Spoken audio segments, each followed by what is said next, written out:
Слушай, у тебя донаты на какой валюте? На евро, наверное, да?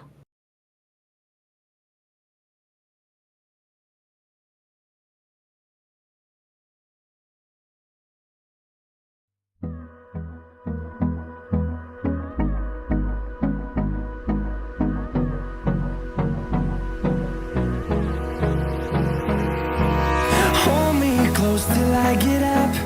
Time is barely on our side. I don't wanna waste what's left.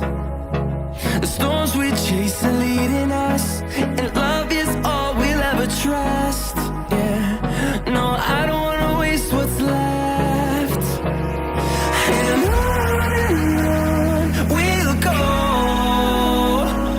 through the wastelands, through the highways, till my shadow turns to sun rays. And on we'll go, through the wastelands, through the highways. And on we'll go.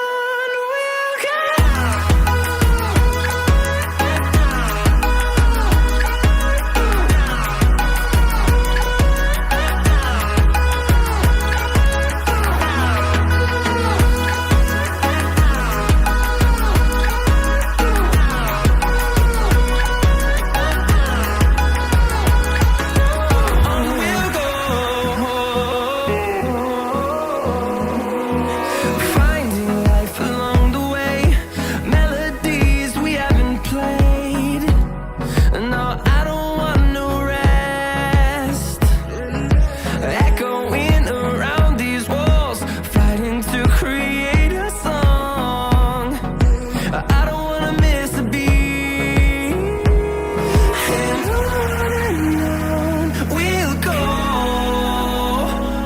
through the wastelands, through the highways, till my shadow turns to sun rays. And on we'll go, through the wastelands, through the highways. And on we'll go.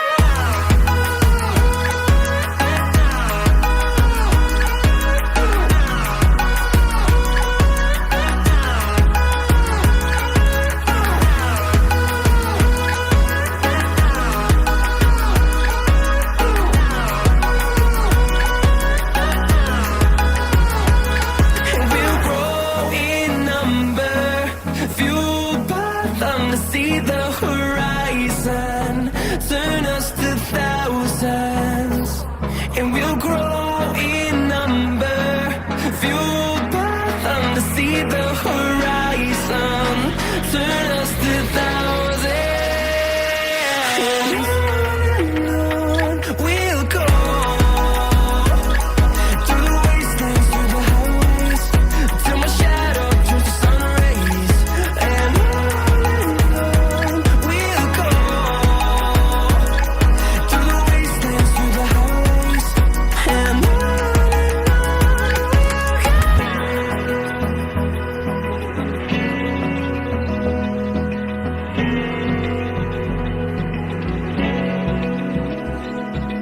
Open eye, feel the waves cut through me, hypnotized by the sounds I'm breathing in. Hold tight, chemicals collide. Hold tight, hold tight, hold tight. Dripping lights paint the sky. Итак, всем здравствуйте, добрый вечер. Уже, наверное, вечер. У вас, не наверное, у вас уже вечер. Да, дождался, наконец-таки. Уже прошло пару дней. Давно собирались заняться вот этим вот делом. Сейчас звук убрать. Вот так вот. Поменьше. Секундочку.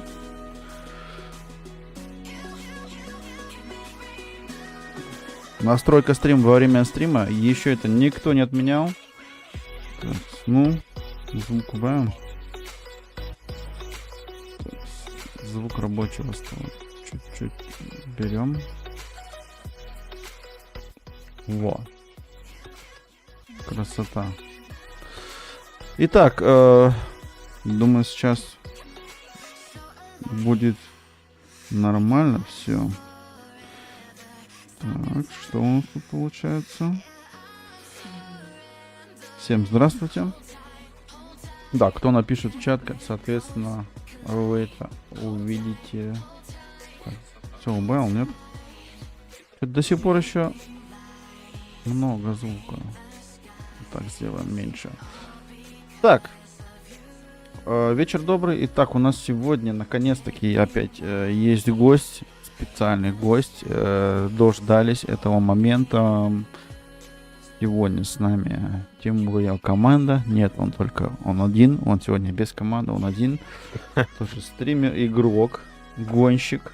Я не знаю, как звук нормально, громко, тихо. Говори, как слышно меня послушать.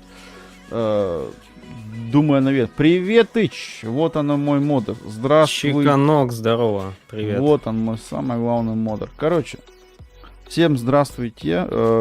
Вот он добрался. То есть, вот здесь у нас получилось наконец-то это все сделать. Tia Games, как дела, как настроение?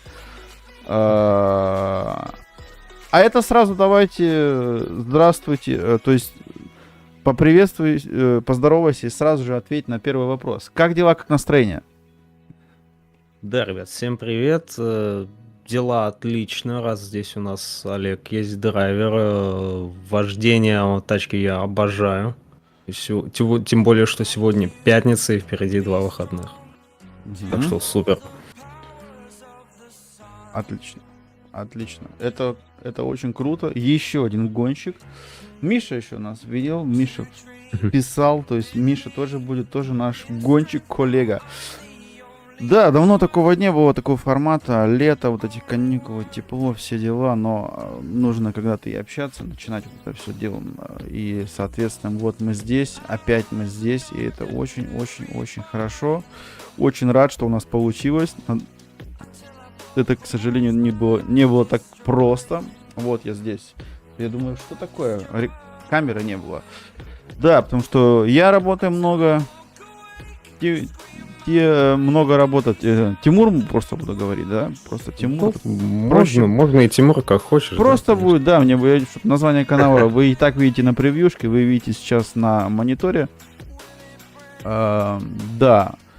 Работаем много, из-за этого... Камера появилась. Да, я здесь. Ура! Из-за этого было это не так просто нам встретиться, но все же.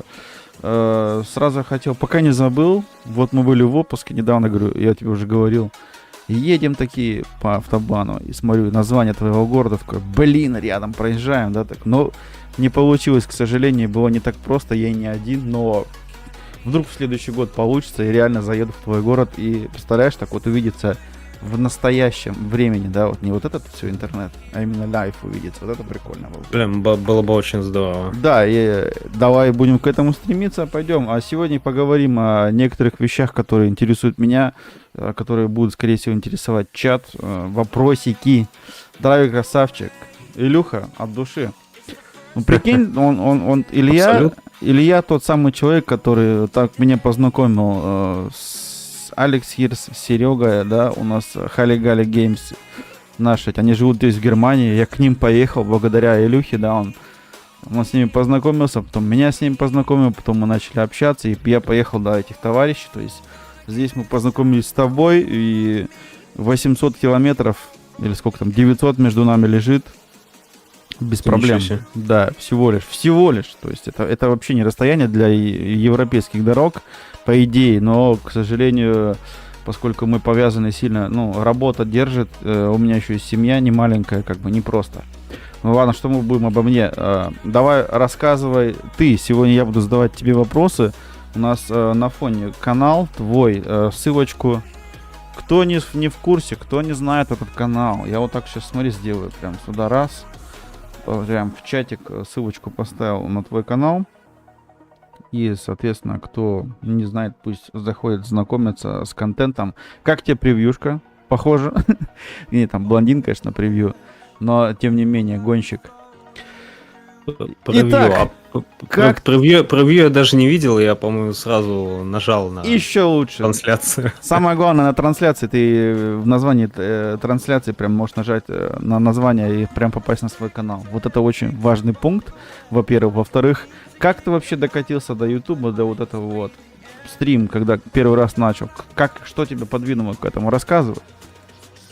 Блин, я вообще очень давно хотел заняться прохождениями. 10 лет назад я видел, что начала развиваться эта тема, но у меня тогда не было достаточно мощного ПК. Вот. Да.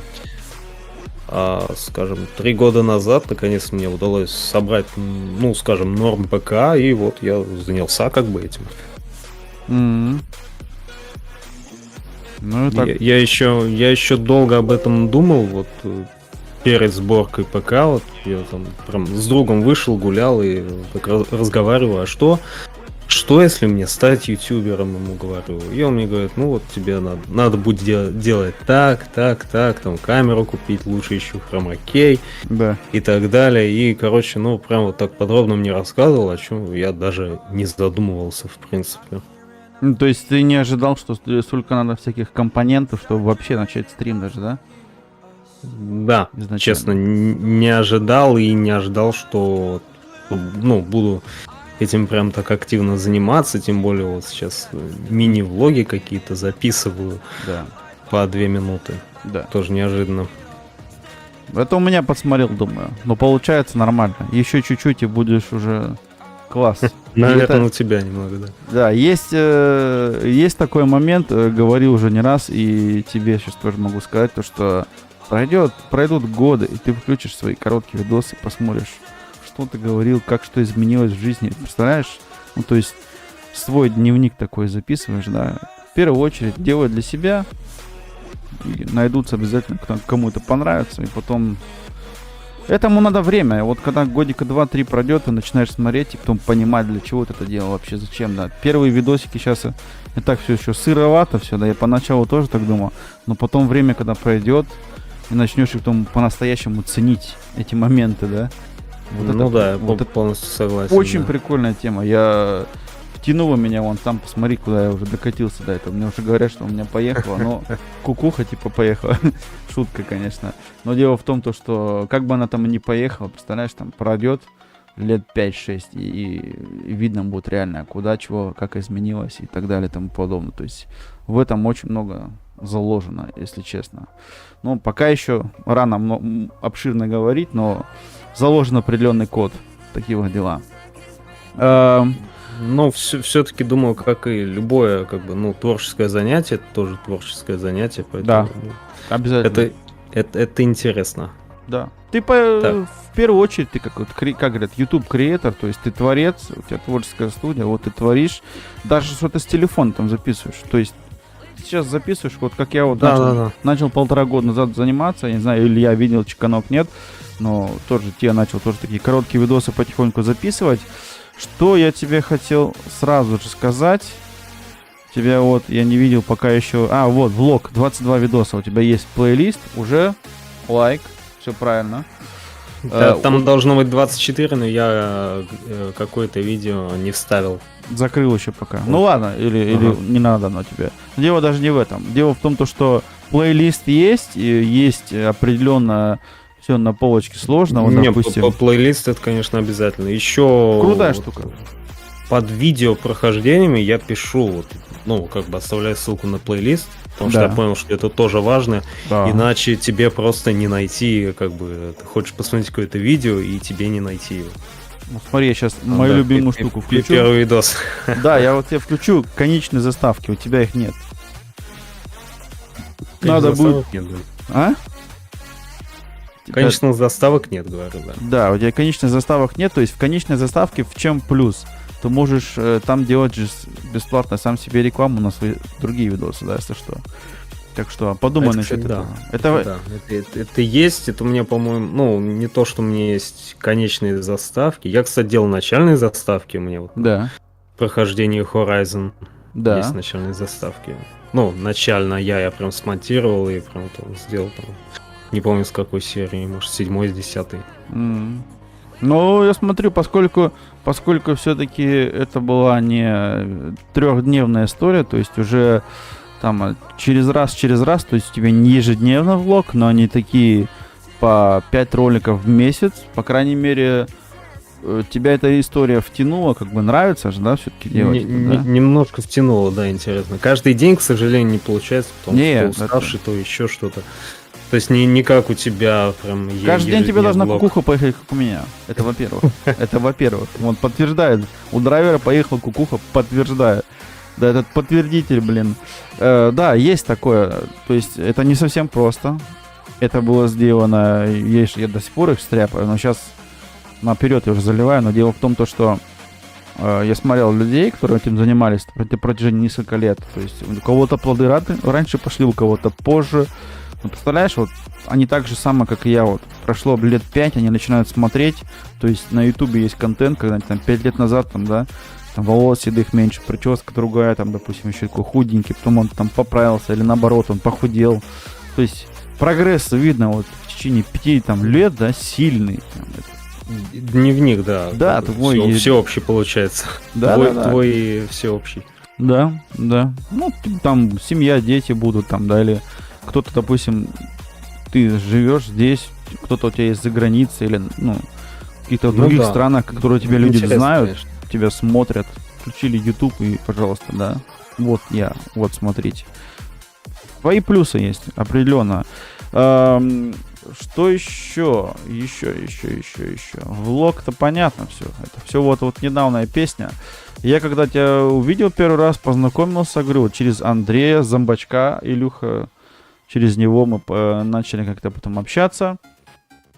Я зашел на стрим как раз к тебе, у тебя был... Мне кажется, у тебя что-то было с Need... Да, у тебя Need for Speed был там какой-то... Это уже тема, конечно, длинная, да. Ты играл в Need for Speed, и я такой, о, прикольно. Я говорю, я в хит. И ты говоришь, да, хит, типа, что-то там вот это. У меня тоже есть он, или играл ты. Да, так-то игры он разнобой, да, то есть Pro Street, Киберпанк даже есть. Ну, Киберпанк у меня чуть-чуть, я его потом Ведьмак. так и не доиграл в результате. Нет. Ну, да. Как тебе эта игра, которая облажалась по всем фронтам? Ее же так рекламировали сильно, Cyberpunk, да. Вот, слушай, я вообще не хотел его брать, я не собирался на самом деле. Ты его купил? Да, за full прайс, блин, 60 в него вложил. Я об этом пожалел, честно. Вот. Первая игра, нет, пожалуй, единственная, которую я взял, и я об этом пожалел. Потому что я не хотел ее брать, но мне друг такой, давай, будет хайп, возьми, сделай. Да. Ну, я пошел ва-банк и сделал как бы. Сделал то, что не хотел, и видишь, какой результат. Ага. Как бы да, так в принципе игроки такие игры, ну, допустим, вот Ведьмак, Just Cause, там Horizon, Asphalt 9, игрофильмы. Один, правда, тут игрофильм только. Каких-то 2 музыкальных клипа есть. Пою, запел, Тимур поет. Он не только играет, поет. Мне, в принципе, ну, и так нравилось как бы иногда петь, но тут один парень примерно, наверное, месяц или чуть больше даже увидел, как бы, ну, короткое видео, где я пою, там вот то, что вот я записывал Bike Trip, вот это вот как раз я смонтировал. Он такой, блин, чувак, а спой что-нибудь, я сведу. И пошло-поехало. Вот это да. Я раньше как бы, ну, этого стеснялся, мне не очень нравилось. Ну да. Теперь, блин, мне самому вот стало вот это прям вот как-то нравится сильнее. Свой голос изначально это так, ну, есть такое, что... Но это тоже, да. Непонятно как-то, ну, первые разы, когда слушаешь, особенно, или там влоги записываешь, да, или монтируешь видосы, ну, ты знаешь, что сам монтируешь, да, и это как бы поначалу звучит как-то дико, я бы даже сказал, я не знаю, но мне было поначалу точно дико, то, что ты же еще раньше, когда записывал на видеокамеру, там слышишь твой писклявый голос. Мне нравится очень сильно то, что, во-первых, смотри, во-первых, Италия, во-вторых, у тебя есть некоторые видосы тут, вот, Флоренция, Милан, Тоскана, то есть уже плюс путешествия, это моя тема, прям, вот, путешествия, в путешествиях познается мир, в путешествиях ты видишь Но не только то, что показывают по телевизору, а именно своими глазами видишь, оцениваешь ситуацию, кайфуешь. Путешествие — это другая совсем тема, и прикольно, то есть ты на месте не сидишь, как некоторые, да, то есть выдвигаешься, путешествуешь, что-то пробуешь, на велосипеде ездил, блин, рядом, конечно, хорошо, что у тебя рядом граница с другими странами, близко, очень, очень близко. Есть, Очень близко, да. да, есть возможность, и в этом тоже свои такие, то есть в этом плане ты тоже такой уникальный, да, свои плюсы. Есть что записать, есть что показать, ну и сам, соответственно, да, то есть не с разговоров, не с книжек, да, а именно то, что ты поехал и по месту посмотрел, оценил ситуацию, рассказал, записал. Как тебе вот, ну я не знаю, байк-трип смотрел, путешествие на велосипеде. Велосипед с аккумулятором же? Нет. Просто байк? Маунтинбайк, да. Ничего себе, круто. У нас сейчас их очень много стало с аккумулятором. Это просто, да. Ну, я живу в такой местности еще тут. На нормальном велосипеде тяжело. У нас какие-то горки, знаешь, есть. И как бы большие плюсы аккумулятор дает.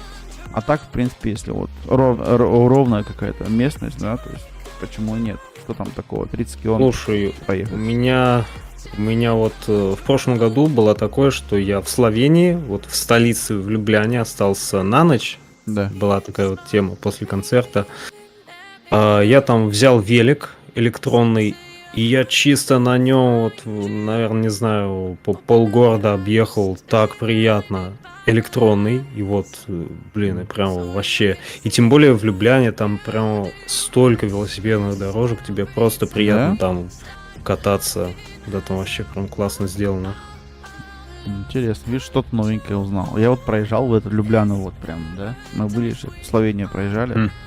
Проезжал там, Загреб, Любляна, да, там все. Загреб — это Хорватия. Ну там я имею в виду, я там был, потом я ехал в сторону Любляна, да, и потом на Австрию поехали мы, да.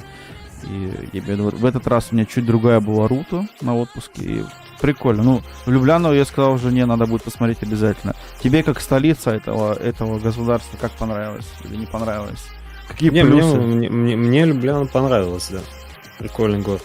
По чистоте, там, по еде, что можешь выделить такого, что прям сказал, чтобы я сказал, я туда поеду. Еще раз. Что такого прям выделить можно в этом столице? Так, что можно особенного выделить?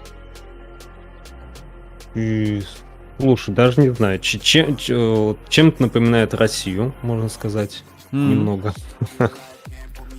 Есть какие-то такие же гаражи, я видел. Потом там центр прям весь такой современный. Там то есть контраст. Что ли, чуть ли не небоскребы какие-то, улицы широкие, да. Ого. Потом там по центру гуляешь, там такие 3 моста есть, такая вот река, там не помню название. Лебеди купаются, ты там чуть дальше отходишь и прям вот типа как будто лес, да, посреди города. Очень интересно. Ну, у меня несколько целей себе в той стороне поставил. Будем опять внизу, обязательно посетим. Загреб надо посетить. Интересно было посмотреть на этот город изнутри. То есть мимо проезжал, как обычно, ну, не очень чисто, но что поделаешь. Такая тема, да. За дороги везде надо платить. У нас как бы в Германии едешь, платить не надо. А там все платить. Да, здесь за некоторые дороги, да, въезжаешь и надо платить. Конечно, да. так в Италии то же самое. Подъехал, что за шлагбаум, плати. Да, как-то так. Ну, то есть, путешествие, да. У тебя личный автомобиль вообще есть? Я не видел ни разу, чтобы ты про него говорил или показывал, или что-то. Личный автомобиль. Нет, к сожалению, нет ни автомобиля, ни прав пока что нет. Ну, надеюсь... у тебя и прав даже нет? Окей. Да, надеюсь, в конце этого года, в следующем, наконец-то, приобрету какие-нибудь права. Да. Ну, B на автомобиль. Да, как бы в таком... в такой стране живешь, где автомобиль, как бы некоторые люди очень сильно ценят и... Ну да, многие удивляются, типа 29 лет, а прав еще нет. Ну да. Ну в свое время... Что я могу поделать? В свое время были не нужны и как бы до сих пор еще. Но я знаю, таких тоже встречал уже. Ты не первый такой, скажем так. Ага. Я уже видел 40-летних товарищей, встречал 45, у которых не было прав водительских и уже, скорее всего, и не будут делать, да, потому что если ты живешь в каком-то определенном большом городе, то есть инфраструктура построена нормально, я скажу тебе так, если бы я жил где-нибудь в Берлине, наверное, да, то есть я бы тоже, может быть, не сразу права сделал. Когда ты живешь в городе поменьше, да, инфраструктура не такая мощная, и в первую очередь водительские права делают, чтобы не ездить на машине просто так, а именно для работы, для учебы, да, автомобиль, чтобы использовать как положено. Ну, в принципе, я тебе могу сказать, вот в Триесте, вот сейчас здесь столько автобусов, что ты просто там, не знаю, вышел из дома и за 5 минут ты буквально там добрался до куда тебе надо. Ну, в том-то все и дело, видишь, ты из-за этого, я думаю, ты еще и не торопился там последние 10 лет, скажем, бежать в автошколу и делать права водительские, потому что автобусы позволяют передвигаться, велосипеды. Плюс-минус тоже, да. Да, ну, ты взял, допустим, пошел там, не знаю, билет вот этот месячный, да, там, 50-60 евро или сколько там стоило бы. Но я имею в виду определенная какая-то сумма, паушаль, ты взял этот билет и на автобус. Ну да, и на всех автобусах катаешься на каких-то. Да, тебе не надо заходить, платить, то есть у тебя есть карта, показал, именно. Или, там, пропикал где-то, да, и все, как бы, в этом да даже пропикивать ничего не надо. Не? Ну, тем более. Не.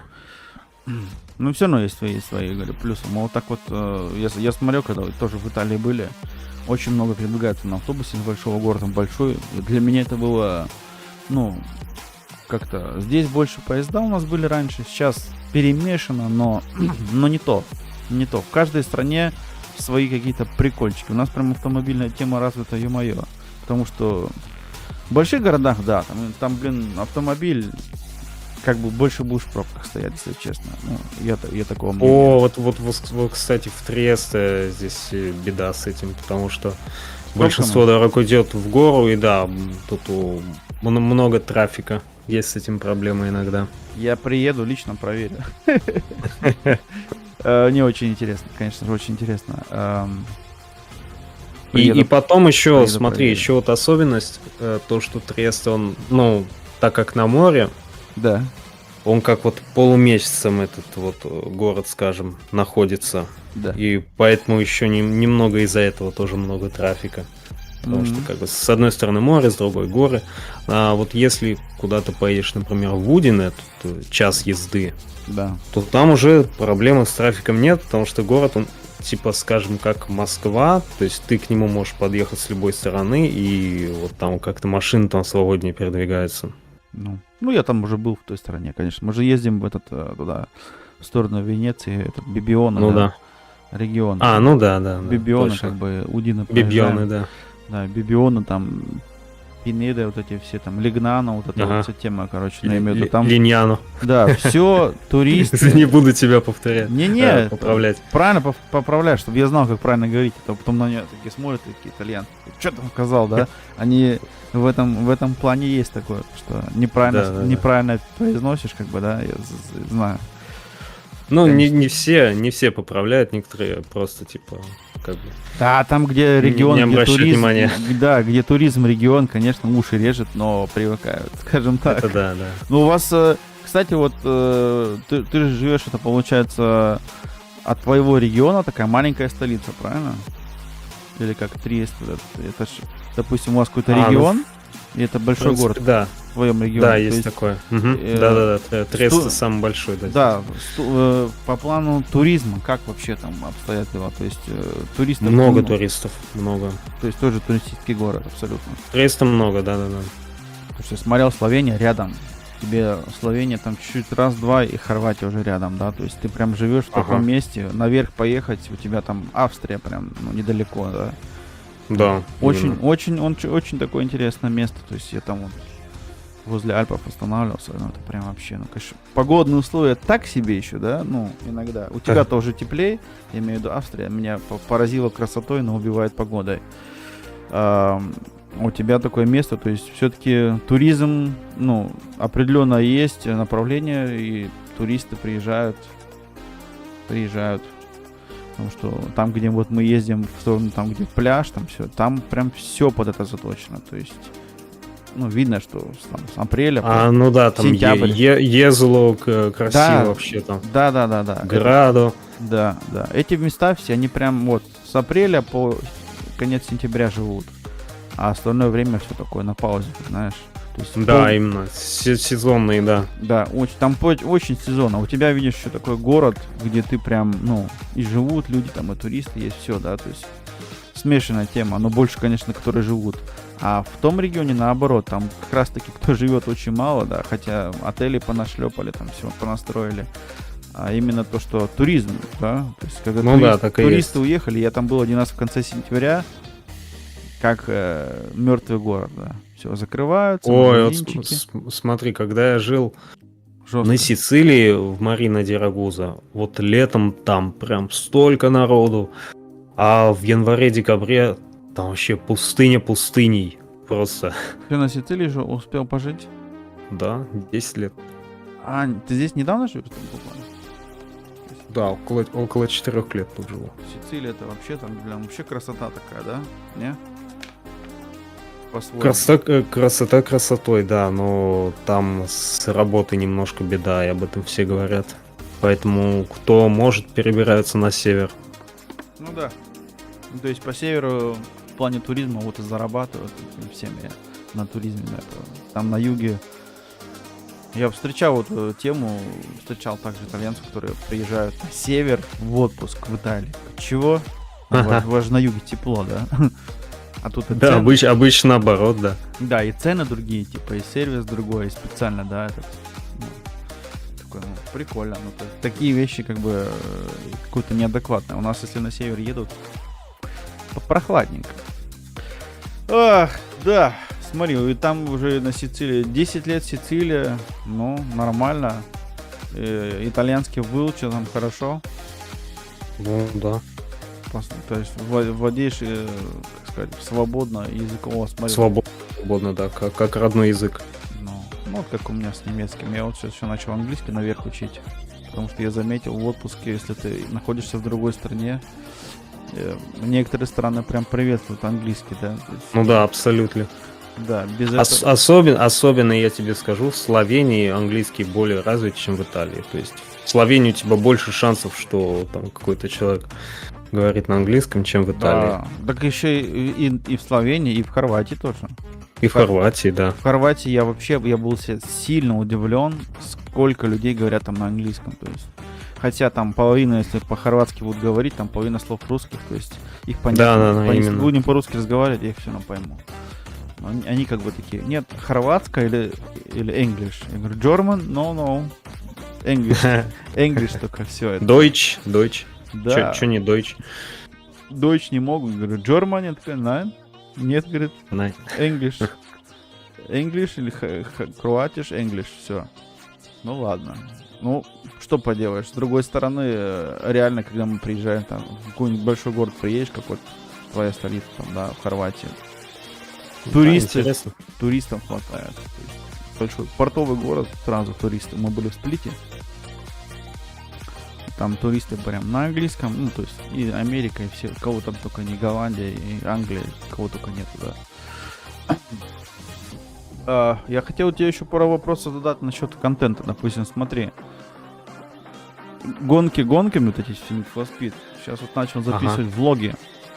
Как думаешь, насколько тебе хватит по влогам? Как долго протянешь? Не думал еще об этом никогда, не задумывался? Вопрос тебе такой не задавал? Нет, не задумывался. Просто я вот пришла какая-то мысль интересная, я ее рассказал, записал. Вот. Есть, конечно, потенциал, ну, то есть, в принципе, чем заманивать, да, то есть очень короткие видосы, и, в принципе, там людей это не будет отпугивать, знаешь, по мне, так и для начала прям прикольно. Ну, я что так и думал, да. минута, полторы, две, тут смотри, 54 секунды, то есть Да. побрился, вот я тоже как побрился, я тоже так же выгляжу, как ребенок, да, тебя даже потом документы спрашивают. Зима скоро, борода будет. Но изначально, что не отпугиваешь, то некоторые, наоборот, записывают ролики по 40, по 50 минут, а потом говорят, О, это да. а чё их никто не смотрит? А кто их будет смотреть? Во-первых, тебя никто не знает, ты еще людей не заинтересовал. Вот именно. Попробуй удержи человека 40 минут на твоем канале, когда ты никто, ну, тебя никто не знает. Тяжело это, да. Тут, Ну да, это жестко. что тут минута, да, полторы. Но если останешься в таком формате, еще следующих несколько конечно. роликов затянется. Я смотрю, он по 40, по 50, по 60 просмотров для, как бы, влог, да, то есть у тебя не все стримы или сторис только набирают, да. Вот короткие ролики, смотрю, Need for Speed, видишь, тоже начали набирать просмотр, тоже клево, по-своему. Потому что короткие. Если вы там 55-50 минут видишь, так они, о, нет, кто это будет заходить второй раз пересматривать? Вряд ли. Что Есть такое. я тебе хотел показать, ты говоришь, откуда ты видишь это, теги, да? Сейчас я тебе покажу. Как я вижу твой самый экран-то, ё-моё. Вот, смотри, допустим, VitaIQ. Так, пока ты мне показываешь, я хочу очень ответить на сообщение Чиканога. Конечно. То, что он писал, судя по соцсетям Тимура, он фанатеет от Skyline. И да, это абсолютная правда, но не только Skyline мне нравится, мне вообще японские машины вообще обожаю. О, правильно. Есть такое. Да. Skyline 34 или все-таки или 35? Какой тебе больше по душе? Мне нравится вообще 32-й, 33-й. Да? Но это 35-й, да, тоже нравится. 35-й, конечно, это Годзилла, но 34-й это прям та любовь, которая сейчас уже в наше время вообще невозможно заплатить. Но если бы я 20 лет назад, 15 лет назад купил бы Evolution, я бы тоже ничего не потерял. Они сейчас столько денег у нас стоят, это просто ужас. Блин, да, Evolution тоже мечта. Я не знаю, вот как какой-нибудь из таких японских я бы прям вот за глаза. Тебе прямо для начала что посоветуем? Сделать права, потом поговорить. Да. Короче. Потом японский Жигуль какой-нибудь. Да, спасибо за ответ. Пишите еще вопросы. Миша хотел медведь с пивом, что-то я не знаю.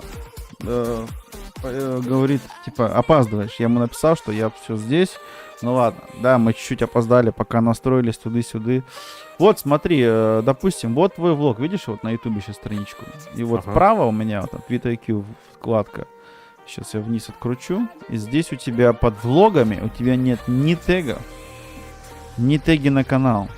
То есть вообще влоги... А потому что это я с телефона загружал, я и понимаю. Поэтому ничего нет, то самое. Да. Зайдешь в компьютер, творческую студию в компе, да, и если хочешь сделать VitaIQ, тебе надо будет его, правда, зайти туда через данные ютубовские, да, и потом теги ставишь. Ну, Можешь ведь это делать и без VitaIQ, просто пиши видеотеги, да, влогинг, да, иногда какие-то отрывки названий ролика я вставляю, потому что как таковой я смотрю, вот, мои комментарии есть, 2 и еще один. Ревел Тора. Но дело в том, что у тебя тегов никаких нет. Как бы, если пойдут по каким-то причинам просмотры, там и теги такая себе штука. Но это как бы тег, это одна из тех составляющих, да, чтобы он был, ну, чтобы понимать вообще Ютубу, кому тебе рекомендовать-то, я-мое. Потому что все, конечно, хорошо, но когда у тебя залит ролик и...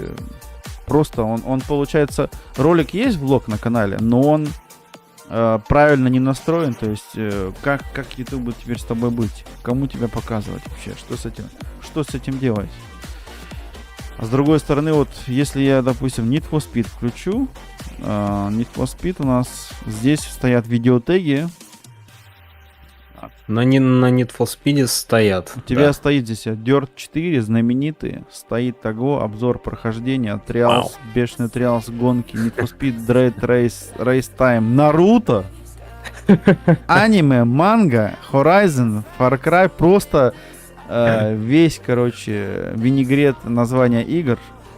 Но это тебе решать. Но если честно, это не, конечно, надо будет чуть да, почистить. просто, короче, более-менее по теме. Допустим, Need for Speed заходишь, там я записываю. Ты прям когда пишешь, даже в творческой студии YouTube, тебе уже там первых 2-3 предложения выбрасывает даже YouTube, творческая студия.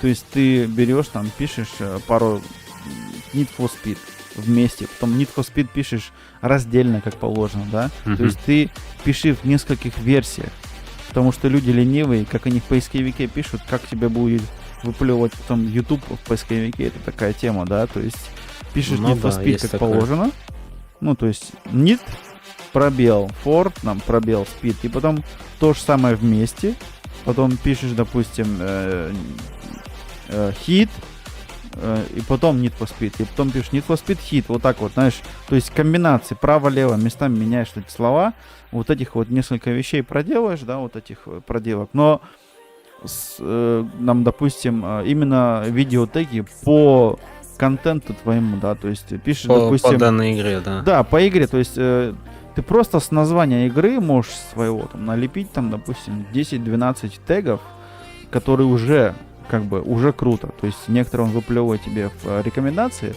Плюс, что еще дополнить? Допустим, если ты, ну, не стримил, да, летсплей. По-русски там пишешь прохождение, там, я не знаю, да, или, допустим, и потом еще также пишешь играю в Need for Speed, так же пишешь, да, как теги прям. Все. То есть лучше у тебя будет 30 тегов написано, но они будут правильные, которые будут твой ролик вообще хоть куда-то двигать, да? Потому что сейчас у тебя написаны теги, и из них 90% вообще не по игре. То есть, да, там 10%, которые по игре, но из-за того, что такой натюрморт, тоже тяжело. Как тебе, кому тебе рекомендовать, как тебе показывать. И также само субтитры врубай, искусственный интеллект. Они видят субтитры, текст, что ты говоришь, и это тоже дает о себе знать, да. Потому что это все считывается. Соответственно, просто даже если ты включишь на своем, на языке вот что-то говорил, ставишь русский, главный, ставишь титры, окей, все. В принципе, да. Потом Это, можешь конечно, любой себе с тема другой тоже. стороны ставить перевод, во-первых. Во-вторых, искусственный интеллект, когда он видит текст, что ты говорил, уже по ходу пьесы можно будет подогнать тебе теги. Это тоже, об этом тоже мало кто это, да? В этом есть что-то. Интересно, не знал. Не знал Да, об этом. там много еще чего интересного есть. Мы вот тут каждый день что-то смотрим, каждый день что-то играем, учимся. И вот благодаря, если честно, VTIQ, тоже вот VTIQ. У меня вот есть наш последний, который мы вот общались, Just Go Game, специальным гостем у меня был. Вот у него, посмотри, контент. Ну, то есть у меня тут сидели с ним часа 4, наверное. Вот он тоже по этой теме много. Я туда... И получается, по настройкам всего вот этого ролика очень интересно. То есть полезной информации хватает. Ну, кроме нас. Мы-то самоучки, как бы там чуть-чуть. Плюс, говорю, VTIQ сколько вытянули, да. Какие-то вот определенные вещи, которые в настройках, они вот вроде бы ничего особенного, но если они не стоят, и у тебя потом реально, ты вот заходишь, смотришь, и здесь тоже просто набор, которые, ну, теги стоят, половину я бы вытащил вообще, да, канал тегов нету. Это все через творческую студию в компьютере, лучше будет всего дополнить. Ага, ну да, согласен. Так же, как ты Займусь. твои будешь влоги, допустим, у тебя вот влоги пошли, уже хорошо, что есть плейлист, то есть уже первый шаг сделан. Плейлист всегда есть, Да, чтобы тебе было проще, допустим, плейлист включил, вот с первого дня и потом так чук-чук, видос за видосом идут, это уже огромнейший плюс. Да, это очень важно, Да, согласен. потому что я не помню, мы как вот с Илюхой общались. И еще обязательно Не в было. описании оставлять тоже плейлист, это тоже очень важно. Да, в описании. Ссылку. В описании лучше тебе ставить полезную информацию твоего контента, какие-нибудь намеки, чем ты будешь ставить в описании название материнской платы твоего компьютера. Да кому Ой, она не, нужна? это Зачем? вот именно что. Знаешь, Я сколько таких никогда я не видел? писал. Да, я таких тебе сколько могу показать до сих пор еще. RTX, там, какие-нибудь там у них, AMD, Nvidia в описании под роликом. И что? Что с этим делать? Вообще Ага. непонятно. Ну, то есть, это вообще мимо, абсолютно мимо. А так, в принципе, вот шорт есть парочку, да. И ты видишь шорт, как у тебя работает? Тоже как 2900 просмотров, 40 просмотров, 94 просмотра, 2800. Да, Такая же тема. Иногда какую-то мелочь. Я вот с ними уже много чего попробовал. И Иногда какую-нибудь фишечку добавляешь, я вот сейчас начал какой-то текст местами добавлять, где-то по музыке тебя находят, то есть какую-то музыку вот эту вот, которая цепляет, которая много уже роликов залитых на ютубе, то есть у тебя в шортсах же есть, да, то есть до 15 секунд. И иногда пользуются этими фишками, и тогда уже будешь видеть, что просмотры подрастут и там. То есть не только оригинальный звук ролика, а именно на оригинальный звук еще там процентов 10 положишь какой-то музон, чтобы фончиком играл, какой-нибудь фонк или такой популярная какая-нибудь музыка, да. И очень неплохо работает, дает свои плоды, скажем так. Вот я смотрю, когда текст, видишь, ты написал текст, андеграунд такой андеграунд, дрифт в андеграунд, 12,5 тысяч просмотров. Шикардос. Я вообще не знаю, как залетел. Иногда Как? Вот там, так и залетело, видишь, ты дописал текст, который я тебе только что сказал, который текст, который выведенный, который подчеркнутый. который на экране, типа там в да, этом. да. Ага. Так же самое у тебя, допустим, вот Форсаж отдыхает. 1600 просмотров. Там 100 пудов не такой большой, не столько много информации, сколько просто уже превьюшка прикольная, заманивает как-то. И, может, ты там что-то сказал, и заходят, соответственно, уже из интереса. Что там, как там, почему там. А потом смотришь так же самое. Да, потом же самое смотришь где-нибудь вот тебя Сан Джимигнано там или что там, Джиминьяно, да, 348. Может быть, там была информация неплохая в ролике, но поскольку на превьюшке никакой такой информации подталкивающей сильно нет, и он как-то, видишь, никуда не пошел далеко, да? А вот смотри, вот с Дрейком, это у них семейный, у меня 17 тысяч просмотров, а где я написал L-логика, там что-то маловато. Где? Хотя... Сейчас еще. Хотя, в принципе, 3000, ну ладно, нормально. Не, Подумал, маловато меньше было. это когда 40 просмотров или 30. Все, что больше 2000, это уже куда-то двинулось. то есть- Нет, смотри, иди выше, иди выше вот. Ну я вот сейчас на самом верху, подожди. Как называется ролик? Окей. Я просто видео на ютубе смотрю, и там нет. Не, на это у Ютубе них еще семейное. Пару секунд он чуть-чуть отдыхает. Ага. Одна из причин поиграть в рок. Мерседес. Ну, видишь, у тебя некоторые прям вот смотришь, думаешь, ну, чего такого может быть. Потом бах, стрельнул. Смотри, когда опаздываешь на работу Underground 2. Блин, это вообще... 36 460 просмотров. Что тебе еще надо? Смотри, ты понял, как это работает. Во-первых, правильно написал название, выделил, опять же, текст какой-то там, замаркировал, да? И тачка такая, реально такая, в прыжке поймалась, да, фотка. Как он где-то летел, ты прыгнул через бугор, такой Ниссанчик там висит, 240 или что-то 80-й. Красота! Да? Слушай, интересно, может быть, да, вот действительно, по превью и нашел. Может быть. Да, но у тебя, смотри, я тебе говорю, вот, там превью, если ты музыку вставляешь от шорт оригинальную или нет, и еще вот эти, я же тебе говорю, я сейчас вот сам тестировал эту тему, думаю, как это работает или не работает. Когда я начал добавлять какой-то текст, и его еще там как-то выводишь там или что-то, да, и также сама превьюшку начал брать, не которую мне предлагает YouTube, а иногда ее чуть-чуть передвигать или менять. Ну да, есть такое. Просто совсем менять ее, особенно на шорт, это очень плохо, он и так короткий. А вот именно берешь какой-то определенный хороший момент в этом же самом ролике, и его как бы, знаешь, чуть-чуть подрисовать, поярче сделать, да? И это уже другой разговор. А если ты его совсем поменяешь, то есть, если, допустим, на ролике видит там девчонка в бикини, ты нажимаешь на ролик, а там ее вообще нет. Ну, то есть, полностью обманул. Он вообще скажет, Да, есть такое. вообще смотреть не будем, потому что таких заманов было уже сколько, да? И это как бы свой минус. А здесь твой ролик, допустим, ну все просто, да, я захожу, шортс, все, летит. Как он так быстро? Оригинальный звук. У тебя ролик этот, во-первых, он залайканный, у тебя он на лайках полетел. 1404 лайка Опять на здесь. шорт.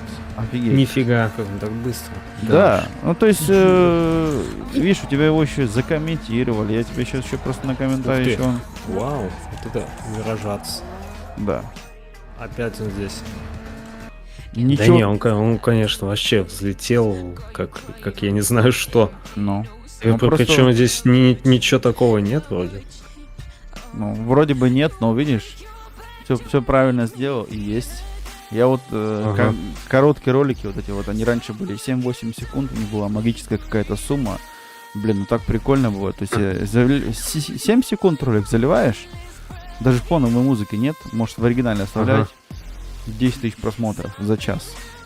Чего? Да, неплохо. Я такой, ну, и как-то иногда работает, ты прям, ну, смотришь, и иногда прям непонятно, но оно и до сих пор сейчас еще, вот вроде бы ты знаешь, что можно так сделать, иногда вот ты настраиваешь что-то там прям сам, у тебя там 2000 просмотров, другой ролик берешь, сильно даже не напрягаешься, заливаешь, 10 тысяч просмотров. Да, бывает. Ты, Да. ты посмотри ролик, это у них семейный с Uncharted. Ну-ка. И там 17 тысяч, это на втором месте, по-моему, у меня из коротких. Ну вот, даже видишь, Офигенно, мне очень нравится. ничего такого вроде бы как и нет, да? Наслаждаюсь. Ой, упрыгнул, мне аж это самому Мы тебе щикать чуть начало. балку погнули. Да, ой, ты. В пропасти, да. Ой-ой-ой. Аж этот. Ну, Сам после сидишь. брата, мне кажется, уже... Так, записываем. Брат слишком тяжелый, и сейчас все тут сломается. У тебя он тоже, видишь, залайкано. Какая 375. длинная локация. Ага, я поставил. Офигенно, мне очень 376 лайков. нравится. Наслаждаюсь. Он на лайках и подскочил тоже. Так, мы тебе чуть балку погнули. Молодец. Ух ты! Видишь, иногда вот такие вещи, которые простые, да, но в то же время они вот эти вещи, вот эти шортс, они как раз таки твой канал и вперед потихоньку подпинывают. В этом есть свой плюс. Меня удивила вот эта тема, да, то, что тебе там, допустим, вот когда ты 100 евро записывал, прикольный такой ролик, да, Ага. то есть, а мне точно хватит. 18 мая было еще это. Да, я специально назвал и Да. специально такой превью ставил. Прикольно, то есть у нас, видишь, эта тема не распространенная, то есть предоплат никаких не бывает никогда. Из-за этого, опять же, такие нюансы, которые, допустим, в другой стране происходят. Соответственно, кто это видит, который живет, да, не в Италии, для этого будет это намного интереснее, да. Ага. И вот ты, допустим, ты показываешь людям ту информацию, которую они не обладают, как бы не находясь в той или иной стране. Это тоже прикольно. Вот я тоже такое же пытаюсь донести, то есть какие-то вещи показываю, говорю, вот контент. Нет, интересно, конечно. Да, контент записывает тот, который именно вот не увидит по телевизору, да, то есть там настоящий. То есть ты вот там по городу двигаешься, твой город по телевизору, когда ты его там видишь, только в региональном телевидении, правильно? И, соответственно, Ну если да. ты какие-то шорты будешь записывать в городе, себя пошел, влог пока, вот у вас там достопримечательностей вагон, я больше чем уверен. В Италии всегда есть что-нибудь такое, историю показать, посмотреть. Пошел, записал там даже коротких роликов, влогов заливал, ставь там 10 тегов поставил, 20 тегов поставил, все нормально. А если уже совсем интересно, я тебе ссылку скину в VitaIQ, посмотри, как работает, и поставишь себе это. Потом очень просто, я просто в поисковике пишешь VitaIQ слово, и он тебе выкидывает, ты Мгм. только плюсики ставишь, себе теги затягиваешь туда и все. Очень просто, там ролик намного проще настраивается. Вот это все уходит, потом у тебя прям как так и должно быть, да. Ну, И- посмотрим, да, обязательно. Да, Интересная это, вещь. ну, поскольку будешь дальше влоги делать, то есть тебе влоги вот эти вот, которые ты в влоге залил, тебя, несмотря на то, что еще нет на них толком тегов даже, да, все равно какие-то маленькие просмотры есть, опять же, от настоящих подписчиков, то есть в процентуальном соотношении 10% смотрят влоги, да. 400 подписчиков, вот 40-30 просмотров, да, 10% уходит, а то и больше. Вот Race Wars, ты, допустим, записал, правильно смотри, на английском первых два слова название, то есть не влог по-русски написал, а именно Race Wars. Ага. 166 просмотров, а ролик-то минута 23. Минута 23, что это такое? Очень просто смотрится, да? Включил, контент интересный, тачки просто, это, блин, я бы такое увидел тоже, ну, в реальной теме, это вообще, смотри, Skyline, вот эти вот все дела, да, это ж вообще прикольная тема. И интересует. Ну и погоду смотришь, я как мы там находимся на югах. Всегда одна погода, небо голубое, 30 с лишним. Ну да. Красота. Это с тобой сестра в боле? Да, сестра моя, да. Тоже автомобилями увлекается. Ага. Не, ну тачки прям, я говорю, вот, видишь, просто... Блин, да, там 35-й. И вообще меня удивило, что там очень много было 32-х Ниссанов. Я вообще не ожидал. Ну, вот это еще оригинальные GDM-овские, да, то есть Да-да-да, японцы, GDM-овские тоже которые были, темы да-да-да. японцы. Нисмо. ну, неубиваемые автомобили, потому их накачивают такие. У нас такие, когда приехал, я вот, когда в декабре записывал, ужасно. Ну, просто есть, которые люди начали заниматься прям профессионально, прям с Японии заказывают эти автомобили сюда, в Германию, да. И начинают переделывать, что-то делать их там, да, реставрировать, реставрацией занимаются. Прикол. Вот смотри, Ага. ничего особенного вроде бы, но полезная информация, видишь, просмотры пошли. Так что в том духе дальше. Ну и онлайн, я не знаю, вот вчера был на стримчике, вот 10 дней до этого был опять Tomb Raider. Вот еще там, это еще будет несколько стримов, я думаю, да, с Ларой. Это сейчас Ой, блин, я только начал Третий. вторую часть проходить, так что будут. еще нас ждет мучение с Ларочкой. Как тебе Unbound, кстати? У нас это была как-то одна тема, я спрашивал, пацаны, когда были у нас тоже на специальном госте. Unbound, Need for Speed ты играл. Блин, меня Unbound затянул, честно тебе признаюсь. Мне он понравился больше, по-моему, чем последние части на Феске. Да. В нем есть своя изюминка, в нем есть какие-то отсылки на предыдущие части, в нем собрано немного от всех частей понемногу, мне кажется. И в нем не так скучно, извиняюсь, как в Хите. Вот.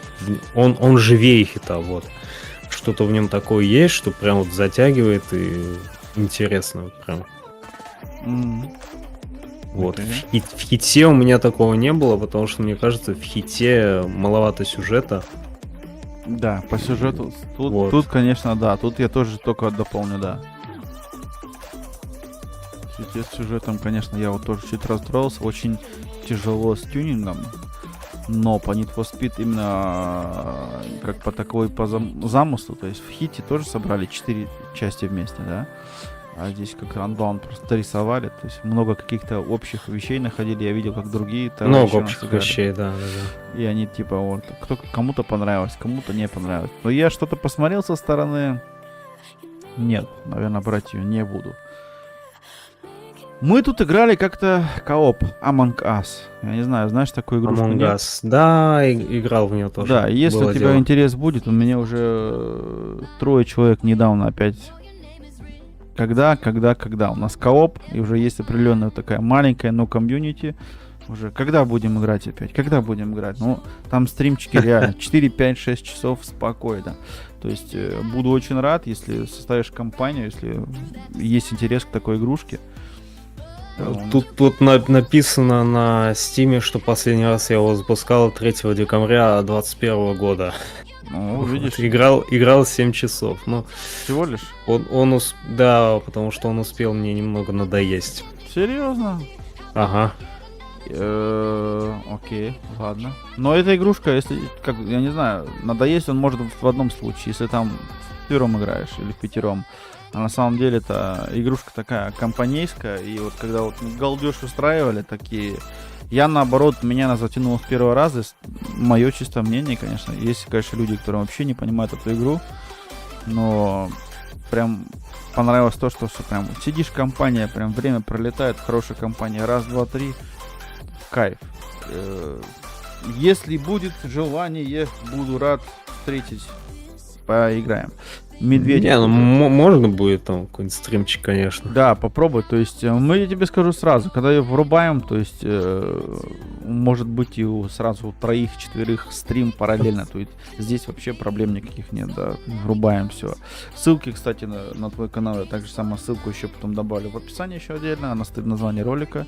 Насчет этого, да. Забегайте, знакомьтесь, ознакомьтесь с контентом. То есть Тимур использует вот один из немногих, как положено. Конечно, реклама, конечно, больше только про свое, но дело в том, что хотя бы используют. И прям я смотрю, сейчас вот заметил, ну, я тоже здесь оценки все ставил, лайкал, то, что пользуется вкладкой сообщества на Да, все 100, это как очень она удобно. должна быть. То есть Мы когда-то получали сообщество, вон, Чиканок Стар Супер, мне когда она пришла, там же раньше была, знаешь, планка, тебе надо 500 подписчиков, что было. Ага. А сейчас, видишь, начали... Сейчас, мне кажется, да. После 100 просто подписчиков, дарят. если ты понравился им на лицо, все, тебе бах дали. Но это опять же вот было, да, недавно. Ага. Такие вот... Мне пришло, вот у меня прям 200 подписчиков, и мне приходит сообщество. Я такой, что? 200 уже пришло? YouTube дал сбой. Ура, ура, ура. Мы, блин, так ждали этого. 500 подписчиков, шли к ним, тут стримы, Жесть. общение. Смотри, вот ты можешь игры. прям вниз пролистать, моя первая запись. Конечно. Сообщество. Вот это там 200 там, со скриншотом. Не, ну это прям прикольно. То есть, я говорю, мы когда разговаривали, у нас тут 500, знаешь, вот сколько хотели? 500, чтобы, блин, Ага. сообщество открылось. Потом Блин, там они... 1000 надо Да, было вот. сначала. Да, сначала 1000, потом они скинули на 500, потом прошел год, и теперь прям, ну, у тебя может быть и в 120 подписчиков уже даже стоит сообщество. То есть... Ну да. Ребята, большое человеческое спасибо всем, особенно тому, кто на протяжении всего времени остался со мной. Нас уже 200. Всего лишь. Уже 400 почти. Ну, то есть, это у Да. тебя было 8 месяцев назад, да, 8 месяцев назад. Прикольно. Ага. Просто при 200 подписчиков тебе дали... Илюх, видишь как, да? Вот я говорю, я вспоминаю тогда... Не, просто маленькое, приятно, так 200 дошел, бац, Да, сообщество. да. Я тебе говорю, мне открыли, у меня было 505 или 510 подписчиков, потом только открыли сообщество. И мы начали им пользоваться во всю Ивановскую. Это прям по-другому это не назовешь. То есть я там не сколько свои какие-то там рекламы делаю, то есть больше рекламируешь кого-то. Вот взял пример с Чиканок Стар Супер, как бы, да, и в принципе оно так и надо. Ну, знакомим других, ну, кого-то знакомим, незнакомых, чтобы знакомились между собой, общались, там, я не знаю, вот так вот все. Есть, конечно же, прям, которые только за себя, за свой канал топят, а потом еще удивляются. У тебя, я видел, там тоже есть несколько постов, где прям другие вещи какие-то. То есть ссылочки на канал, там какие-то скриншоты, Да, именно. перебой, то есть статистика, вот у тебя тут всякие, как они называются, голосование, вот это вот все. Прикольно, то есть работает, пользуешься, клево. И это очень хорошо, потому что есть также у нас друзья-товарищи, которые как бы сообщество есть, ну и есть. То есть пользоваться... Да, есть такое. Не знаю, обязательно. да, видел. Еду я 200 км в час, и тут удар сзади. А, это у нас прикол с Лединым, то, что мы с ним, вот я тебе говорил, записывали Да. NFS 2015 в коопе, у нас там Круто. больше 10 серий, по-моему. Да. И у нас тема, то, что он себе, там можно в одном видео посмотреть, он прикололся, купил себе самую дешевую машину, и она догоняла мой GTR. Я такой картинку, по-моему, ВКонтакте нашел, так и скидываю в сообщество. Да. Пишу ему, слушай, это про нас. Не, ну, есть такой свой юмор прикольный, да, как бы, Да. ну, GTR там и разбил Жигули, там, допустим, ну, обалдеть. Да. Олегин. Я даже, кстати, не знаю, можно зайти посмотреть, прям нажимаем на ссылку. Классный чел, да. Только у него сейчас другой канал, то есть он этот решил почему-то скинуть. Чему? Это было в начале 22 года, по-моему, в январе. А, вот, Он, привет, он поболтаем. решил взять и создать вот Привет. другой канал у него сейчас, Алёша. Хотя... У него там есть ссылка да, на он другой прям канал. сидит, общается, стул, тут все, тут микрофон. Вернувшись, я планирую... Не, он сейчас, классный чел, с ним тоже пойти, интересно. собственно, на тот канал. Ну, очень качественно все подошел к этому делу, но почему-то забросил, да? Нет, у него другой канал там есть впереди. Секретный канал какой-то здесь стоит. Да, вот он. Да? Да. Секретный канал нажимаем. Олеша. 365, а там 252. А тоже год Да, назад, потому что он мне объяснил это тем, что на том канале было слишком много каши, и что-то он решил по новой все сделать. Окей. Ну, можно Вот, было и там бы нормально все сделать, ну ладно. Но у него здесь, смотри, он прям игры. Ну, оно играет. Он, кстати, все превьюшки сам создает, вот надписи вообще смотрится прям, я как смотрю на его превью, прям красавчик. Ну, красиво. Ну, такой Мне как очень нравится. фотошоп, не фотошоп, ну. Кому как. Ну, такие вот, да, 3D названия роликов стоят, там, дописывают что-то где-то. По крайней мере, Ага. не просто, как вот я видел, там, просто вот Да, не просто он обложка от подходит, игры. подходит прям с душой к превьюхам. Да, у меня, допустим, с этим как бы, ну, с фотошопом я сильно-то не дружу. Так вот, сейчас потихоньку вот оригинальное Windows обрабатываю, там, где-то что-то Ага. допишу, где-то еще что-то, да. А так, что прям фотошоп, как некоторые, нет, такого нет. И что-то в свое время на эту программу сильно не обращал внимания, и вот так вот мимо она у меня и прошла. Это как бы, вот смотри, это Photoshop плюс надпись в Cinema 4D, Cinema 4D используешь. Да. Я вот поначалу я тоже пытался вот какие-то тексты делать, ты можешь это заметить, кстати, вот плейлист Need for Speed Underground первый, я вот там что-то пытался это делать. Ну да, у тебя вот они тут тоже такие более-менее в 3D, где-то там наклоненные, камера Ага. где-то дорисованная. А потом я решил, что вот тоже вот у меня вот эта программка, вот Cinema 4D, она немножко у меня тормозит, и мне стало, ну, короче, влом с ней дальше работать. Да. И я решил сделать свою фишку на превью, я решил вот делать вот такие черные края, я думаю, ты заметил вот сверху снизу, типа кино, да, но Да, при да. том какие-то слои, они находятся поверх, типа как 3D. Мгм. Вот, мне очень понравилась эта тема, я решил вот. Ну вот как Uncharted, допустим, у тебя, да? Да, именно. Ну у тебя здесь вот вырезано, допустим, превью. с таким- Uncharted, Underground 2, Tomb Вырез. Raider, я теперь под все вот делаю. Да. Игровой канал Рик Сань. О, привет, здравствуйте. Чатику всем отличного Здравствуйте, настроения. Жаль, здравствуйте. что у тебя активности почти нет. Почему нет? Есть, но человек много работает, но активность-то есть. Вчера только Ага. стрим был. Заходи, посмотри. 23 часа назад был стрим. Я, кстати, находился, наверное, половина стрима я точно был на трансляции. Да, весь стрим, наверное, ты А был, может я тебя даже и видел весь. Я сейчас даже прям. Скорее не всего, помню. весь. Не помню даже. Приятно. Часто можно это вот так вот хорошо, когда есть повтор, нажимаешь, в чате видно. Еще кто-то выйдет, да? Может, не сразу. Ты вроде не особо сначала вроде пришел, но Там, ты там до конца прям конкретно был, там и попрощался, и все. Да, ну При- я приятно, включаю, приятно. у меня не один, если работает, то есть я в компьютере здесь, у меня же два монитора стоит, да, один моник стоит, у меня тут иногда я 5 стримов 8 открыто, а на втором я сижу, там монтирую между делом, свои дела какие-то делаю, да. И так бывает, там время от времени раз зайду, там пообщался. Оно пускай работает, но это же тебе как бы плюс, и крутится потихоньку, время крутится. Ну да, и, просмотры. да, Мгм. и когда ты не один Удержание. сидишь, на стримчике сидишь не один, хоть кто-то там что-то общаться, все равно всегда приятно, каждому стримеру приятно, вот.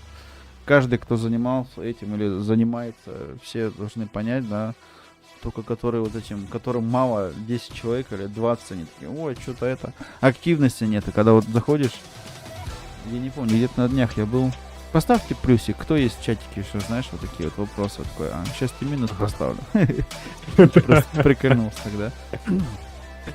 Вот такие вот дела. Бывает. А, Не, мне еще вот есть такая вещь, там люди говорят, поставь лайк, просмотр, подписка. Да, да. Это как-то такая вот автореклама, она как-то тоже немного напрягает. Я стараюсь как-то этим не злоупотреблять. Может, пару раз было, иногда там в шутку скажу, но Шутку, мне что вы не, подписались или? не очень нравится эта тема на самом деле. Вот кого-то заставлять подписаться. Зачем? Как бы, если человек захочет, если ему нравится, он подпишется. Просто есть такое, да, напоминать надо, как вот, знаешь, человек, как бы это такое существо, вроде бы ты сидишь у него на канале, и бываешь сам даже, ну, то есть сидишь даже в чате, общаешься, а поскольку если у него чат открыт, как сейчас это делаю я, то есть там может зайти человек с подпиской или без, и, соответственно, ты можешь сидеть общаться, а у самого даже на канал подписки нет, как бы, да. Это бывает, да, бывает. Да, такое во-первых, тоже. это. С другой стороны, я не знаю, как часто ты смотришь аналитику в творческой студии YouTube, тебя все равно смотрят 80% без подписки, только 20% подписчиков смотрят. Это Ага. нормальная тема, абсолютно. То есть, сколько бы там у тебя Я не было... посматриваю иногда, да. Да, но сколько бы тебе, запомни всегда эту одну вещь, сколько у тебя не было бы здесь подписок, у тебя сейчас там 392, у тебя будет там стоять 4000, у тебя будет стоять 40 тысяч. У тебя будет всегда маленький процент смотреть с подпиской и большой процент, которых вообще на твой канал подписки нет, но они зашли, потому что ты правильно настроил ролик, правильно зарекомендовал себя YouTube, и YouTube рекомендовал тебя тем людям, которым будет интересно посмотреть твой контент, понимаешь? Слушай, я сейчас зашел с подпиской 57%, между прочим. Ну, это, значит, это прямо, слушай, это прямо удивительно, но я тебе говорю, оно рано или поздно весы перевалят, да? Поначалу еще, может, оно связано еще, скорее всего, знаешь, то, что у тебя сумма подписчиков-то еще пока небольшая. Может быть, кстати. Это же статистика берется, то есть процентуально от суммы, да? Когда у меня там, 80 подписчиков у меня было, у меня там тоже стояло, 85%. Но теперь эти весы, наоборот, перекинулись. И это, к сожалению, абсолютно нормальная тема. То есть я у каналов, у которых 100 тысяч или у которых там миллионы. Видел, кстати, да. Все видел. тебе будут говорить одно и то же, это реально. То есть здесь важно не сколько, допустим, тебя человек смотрит с подпиской, главное, что человек тебя смотрит от корки до корки. Это первое. Ну, Это то есть, да. чем больше он у тебя я у тебя на трансляции пробыл там твои 1,5 часа, да, и тебе эти 1,5 часа в копилку плюс, то есть тебе вот это вот важнее в данный момент. Плюс еще я подписан по-любому, еще и колокольчик, потому что я на работе нахожусь, и вот, допустим, все подписки, которые я оставлял кому-то от своего имени, да, с колокольчиком включил, и то есть телефон такой, дрин-дрин-дрин, включаешь интернет, тебя там сразу, особенно, когда вот на улице погода меняется, зима там, да, на работе находишься, там, первая смена, вторая, 20-30 стримов в одно время идет. Так вот, только ты смс-ки получаешь, да? Это жестко, Просто по времени ты не способен смотреть. Вот с мобильного телефона сколько ты смотришь YouTube, когда ты вот передвигаешься? Я в основном музыку слушаю. Да? Да. На мобильном телефоне на Ютубе сегодня не находишься? Ну, когда дома, иногда обед, там что-то или отдыхаю, тогда да, тогда включаю ютубчик на телефоне. А так в основном на улице, иногда захожу, да, бывает такое, но в основном просто включаю музыку, у меня есть YouTube Music, я могу с выключенным экраном спокойно там слушать. То есть уже проплачено. По кайфу. Да, вот это YouTube Ага. Music. Прикольно. Так, по идее, если экран выключается, все, музыка глохнет. Ну да, если у тебя YouTube Music, это уже отдельная история, да? Это типа Spotify, только на YouTube, да? Да, именно. И мне зашла тема больше, чем Spotify. Серьезно? Все-таки, да, потому что давай ты плюсы, очень еще интересно. можешь, плюс ты можешь прослушивать видеоролики, которые были, в которых типа помечено, что это музыка, типа, да, музыкальные клипы. Да. Ты их тоже можешь слушать с выключенным экраном. Это прикольно. А вот это да. Мне зашла эта тема. Ну, то есть, если какой-нибудь подкаст, его поставили как музыкальная Да. тема, то есть ты можешь включить его и... Вот сейчас Именно. наш данный, допустим, разговор, опять я сегодня больше буду болтать, наверное, скорее всего, но надеюсь, что сейчас ты будешь больше говорить, то, что он подмечен как подкаст на Ютубе. Скорее всего, можно будет такую же вещь сделать, да. Да, то есть, думаю, через сутки-двое можешь этот стримчик послушать на Ютубе. Именно. Ага. Сколько стоит в месяц такая штука? 10. То есть так же 10 самое. евро. Spotify тоже 10 стоит. Нормально мало. А я вообще его Spotify слушаю в бесплатном формате. С рекламой. В этом... с рекламой прям? Просто здесь, типа, были люди, которые его, это самое, кракали, взламывали, вот. Забыл, как по-русски называется. Наоборот, Взламывали. иногда... Я даже сейчас в свое время начал получать даже удовольствие определенное от каких-то там реклам, то есть едешь все время, музыка какая-нибудь там, напрягает тебя на мотоцикле, когда ты не можешь переключить во время дороги, и не хочешь... Хоп, реклама, знаешь, такой расслабон прям на полминуты. Какой-то свой плюс есть иногда в рекламе, слушай, я не ожидал. Мне хватает рекламы на Ютубе. Согласен, там сейчас очень много. Они же этим живут. Но да. YouTube Music, если честно, никогда не пробовал. Интересно. Удобная штука, на самом деле. А ее удобная, можно мне вообще с очень рекламой понравилось. слушать или нет? То есть, если не платить, просто закачать как это? Да. Если у тебя не проплаченный YouTube Music, то да, там будет реклама. Ну все, тогда надо будет попробовать. Потому что я вот Spotify сделал, мне тоже все его расхваливали. Но я что-то обошел пока платную подписку, и мне реально хватает того, что есть.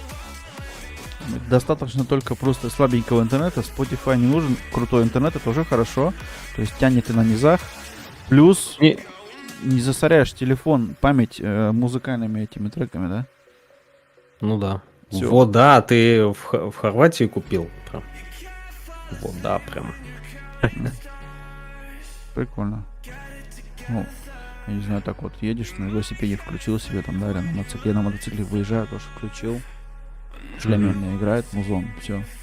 Это смотри, вот я раньше YouTube Music, вот, ну, просто скачал, как бы появился этот YouTube Music, я думаю, ну, что это такое, посмотрим. Да. Просто раньше слушал, а потом меня начала вот раздражать эта вещь, что когда там типа выключаю экран телефона, музыка останавливается. И поэтому я подумал, ладно, сделаем себе YouTube Music премиум, пускай. Пускай будет, это все-таки, удобная когда штука. экран закрывается, тогда на бесплатной версии музыка тухнет. Да. А на Spotify нет, видишь. А, на Spotify нет? Да, из-за этого я и остался там еще. У меня также было раньше с ВК, что ли, было, или где-то еще было. я не помню. С ВК также, да. Да, Там что-то музыку такое ставишь, было выключаешь. похоже, очень похоже, и телефон в карман ложишь, там, допустим, закрыл, чтобы, ну, закрываешь экран черным, чтобы ничего не нажалось там, да, в кармане. Мгм. Хоп, музыка пропала. Куда музыка Да, делась? там тоже нужна подписка. Да, и Spotify, кстати, вот нет. То есть у меня телефон в куртке, там я на мотоцикле еду в куртке, лежит, и все Ага. нормально. И в этом, конечно, свой прикол.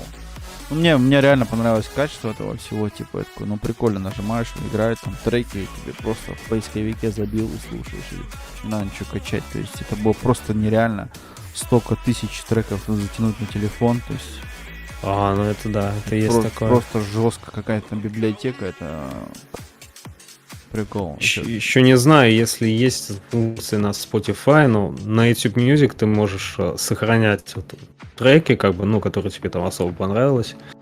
Ты их сохраняешь, и, допустим, ты в какой-то местности, где сети нет, Да, оффлайн, конечно, Вот. есть. а эти оффлайн ты можешь слушать, да. Есть, да, есть такое, да. Это как раз тоже, как вот у тебя премиум, там есть такое, прикол. Это я на работе, допустим, коллега пробовал такую тему. Он дома у себя сохранил их, у него этот премиум, как у тебя аккаунт, да, проплаченный. И, допустим, на работе, где он ходит, где связь плохая, да, с мобильным интернетом, и у него шикарно работают они. То есть он говорит, они говорит, там, они как таковое место-то сильно не занимают на телефоне, да. То есть там определенные какие-то файлы сжатые, но тем не менее это не мешает слушать там музыку в хорошем качестве. Я не знаю, как они это сделали, не спрашиваю, но прикольно. Мне понравилось по-своему, но была такая тема, не знаю, слышал, нет, они раздавали там, допустим, вот эти конторы, когда у тебя там 3-4 ключа дают, то есть какие-то семейные аккаунты, да, там, чтобы сразу на 3-4 аппарата были, тогда есть смысл заплатить, то есть тогда намного дешевле. Вроде что-то такое. Вот я это видел. Самое дорого как раз таки вот в два аппарата платить самое дорого, как я понял. Пока еще я на такой не нарывался. Но опять же у нас, заставь кого-нибудь здесь, чтобы заплатили за приложение русскоговорящих. Это тяжело очень, да? Все в основном бесплатно. Это да. Да, вот мне с немецких коллег, допустим, там, заплатил это, там, Netflix, Spotify, вот это все работает, ну и как бы и приехали, и на этом все. Я говорю, я на мотоцикле выезжаю, у меня Spotify работает этот бесплатно. Да хватает, я все равно послушаю там полчаса, а на полчаса у тебя, если ты послушаешь несколько треков не переключая, потом у тебя после одной рекламы или двух, ты можешь полчаса слушать вообще без реклам, да, то есть хватает. И на этом остались. Еще мне Spotify не понравился тем, что там, типа, ты в какой-то момент не можешь перематывать музыку, что-то не можешь там, не знаю, переслушивать. Что-то была такая тема, вот Да, именно это в всё бесплатной бесплатно версии. Все бесплатно. Если, допустим... На YouTube Music такого нет. Ты можешь спокойно, мне кажется, сколько хочешь перематывать. Да, но из-за экрана тоже, да, черного, видишь. Там, ты Ну да, экран выключаешь. 6-7 и- раз перемотал на Spotify песни, и все, потом они должны идти. Опять ты должен прослушать несколько песен целиком. Спасибо, кто нам сердечки шлет. Я думаю, это Наталья. Спасибо. И- Очень, очень приятно. Да, как-то вот так. Это от меня. Ну, я понял, видишь, я догадался, я узнал. Как Наталья, когда вы у нас тут будете в гостях? Вопрос к вам на миллион. Когда у тебя следующий-то новый влог будет? Вот сегодня был 4-го, вчера, смотрю, то у тебя были большие расстояния между видосами. Сейчас прям два дня подряд записал. Сегодняшний А даже я не еще- знаю, это рандомно. это происходит. рандомно. Вот это вот, ладно. Принимается ответ. А то просто до этого были прям такие, знаешь, какие-то определенные расстояния, а потом бах, прям несколько подряд, и потом опять... Да, у меня было прямо раз в неделю, помню, вот я делал влоги, потому что просто времени не хватало. Да. Ну, на будущее попробуй. Если есть настроение, просто запиши, залей на YouTube, и ты можешь его планировать на потом. То есть не сразу выливать его, да, наружу. То есть и тогда вот ты можешь какую-то определенную очередность создать себе. Когда, допустим, роликов несколько зальешь, их через день, чтобы они показывались, так знаешь? Ну, все-таки влог это то, что я как бы рассказываю в моменты, вот хочется этим поделиться. Это что-то типа истории, только вот в качестве короткого видео вот Ну на да. YouTube. Я как бы с таким подходом к этому подошел. Мгм. Ну вот, смотри, 1.56, 1.57 выдержал до 2 минут. Я думаю, Да. в этом очень большой потенциал, потому что, еще раз говорю, то, что это не так будет отпугивать людей, которые ролики по 40-50 минут. В этом есть огромный плюс. Я вообще поначалу вообще по минуте хотел делать, и вот у меня Да. первые влоги по минуте, но потом как-то вот хочется вот что-то Но дополнить, ты понял, что за рассказать. минуту и- столько информации не вылить, да? Да. И иногда Мне охота еще- так говоришь и Мне говоришь. Андрей советовал, говорит, почему ты их не будешь как бы в шорт заливать, раз у тебя по минуте они. А я вот подумал, что я не хочу их заливать в шортс, потому что я как бы эти влоги вот делаю для людей, которые меня знают вот в основном, что это как Правильно. вот мой мини-сериал, такой дневник, да, вот. Лайк за это. Видеоформат настоящий. Да, Видеоформат. да, именно. Поддерживаю. Вот здесь прям вот хорошо, что ты не отошел от своей идеи. Все абсолютно верно. Спасибо, Наталья, большое. Да, отпуск пролетел незаметно. Да, в этом что-то есть. Смотри, в творческой студии есть же сейчас после вот этих обновлений, которые были несколько месяцев назад, то есть уже даже больше, уже полгода прошло, у тебя видео идет отдельно часы и на шортс отдельно часы. Кстати, да, видел. Мгм. Сейчас это же две параллели стали. То есть это раньше когда-то это было что-то там, просто видео часы крутились, тебе на его подписчики, часы. Сейчас у тебя вот именно по вот этому контенту настоящему, он идет как вот стримы твои, как эти, да. И на таких коротких по 3 минуты заработать какие-то часы, если будет полезная информация, будет смотреться, рекомендоваться намного быстрее, да, и полезнее. То есть здесь настоящие уже часы, ну, да, то есть 10 раз посмотрели ролик по 3 минуты, тебе полчаса уже в копилке, да, и так Кстати, далее. и именно, да. И так далее и тому подобное. Здесь есть несколько этих вещей, плюс большой, удобно смотреть их на телевизоре. Конечно, шорты сейчас тоже их растянули, я видел на телевизоре, шорт тоже можно смотреть, но такой формат full на телевизоре все-таки будет приятнее смотреть в полном этом. Да, делаешь какие-нибудь видеотеги, доставишь, там даже с телефона можешь сделать. Я с телефона зашел, прям ставил обработку на карандаш, написал пару тегов, все. Там много-то не Ага. надо. Важно в первую очередь информация. Смотрится, если его там у тебя в процентуальном соотношении 10 просмотров, 8 посмотрели от начала до конца, он потихоньку пошел вверх. Думай всегда об этом, да. А в твоем случае это прям отлично, то есть он-то небольшой. Сначала до конца его посмотреть вообще, ну то есть включил, там, допустим, он пролетел махом, да. Послушал какую-то информацию, да? Да, послушал информацию, Коротенькую. и то есть лучше, когда какой-то, что есть краткая сестра таланта, да, я вот тоже поначалу делал длинный, сейчас поменьше стал ролики делать, покороче, потому что что там будешь вокруг и около там 15 минут, там этих 20 минут крутить, оно тебе ничего не даст, ты видишь удержание, то есть там слабовато, оно так и есть. Тяжело иногда удержать человека какого-то там, да, то есть ты же там, не девушка в бикини, да, что ты сидел там, оттрес перед экраном, это об этом тебе надо всегда думать и не забывать, да. То есть им проще там в бикини сел, там Есть тряханул такое. пару раз возле экрана, да. Все, у тебя удержание отлично. По-другому это не назовешь. А так, в принципе, видишь, зашел, посмотрел 3 минуты, что там, 3 минуты такого. Круто.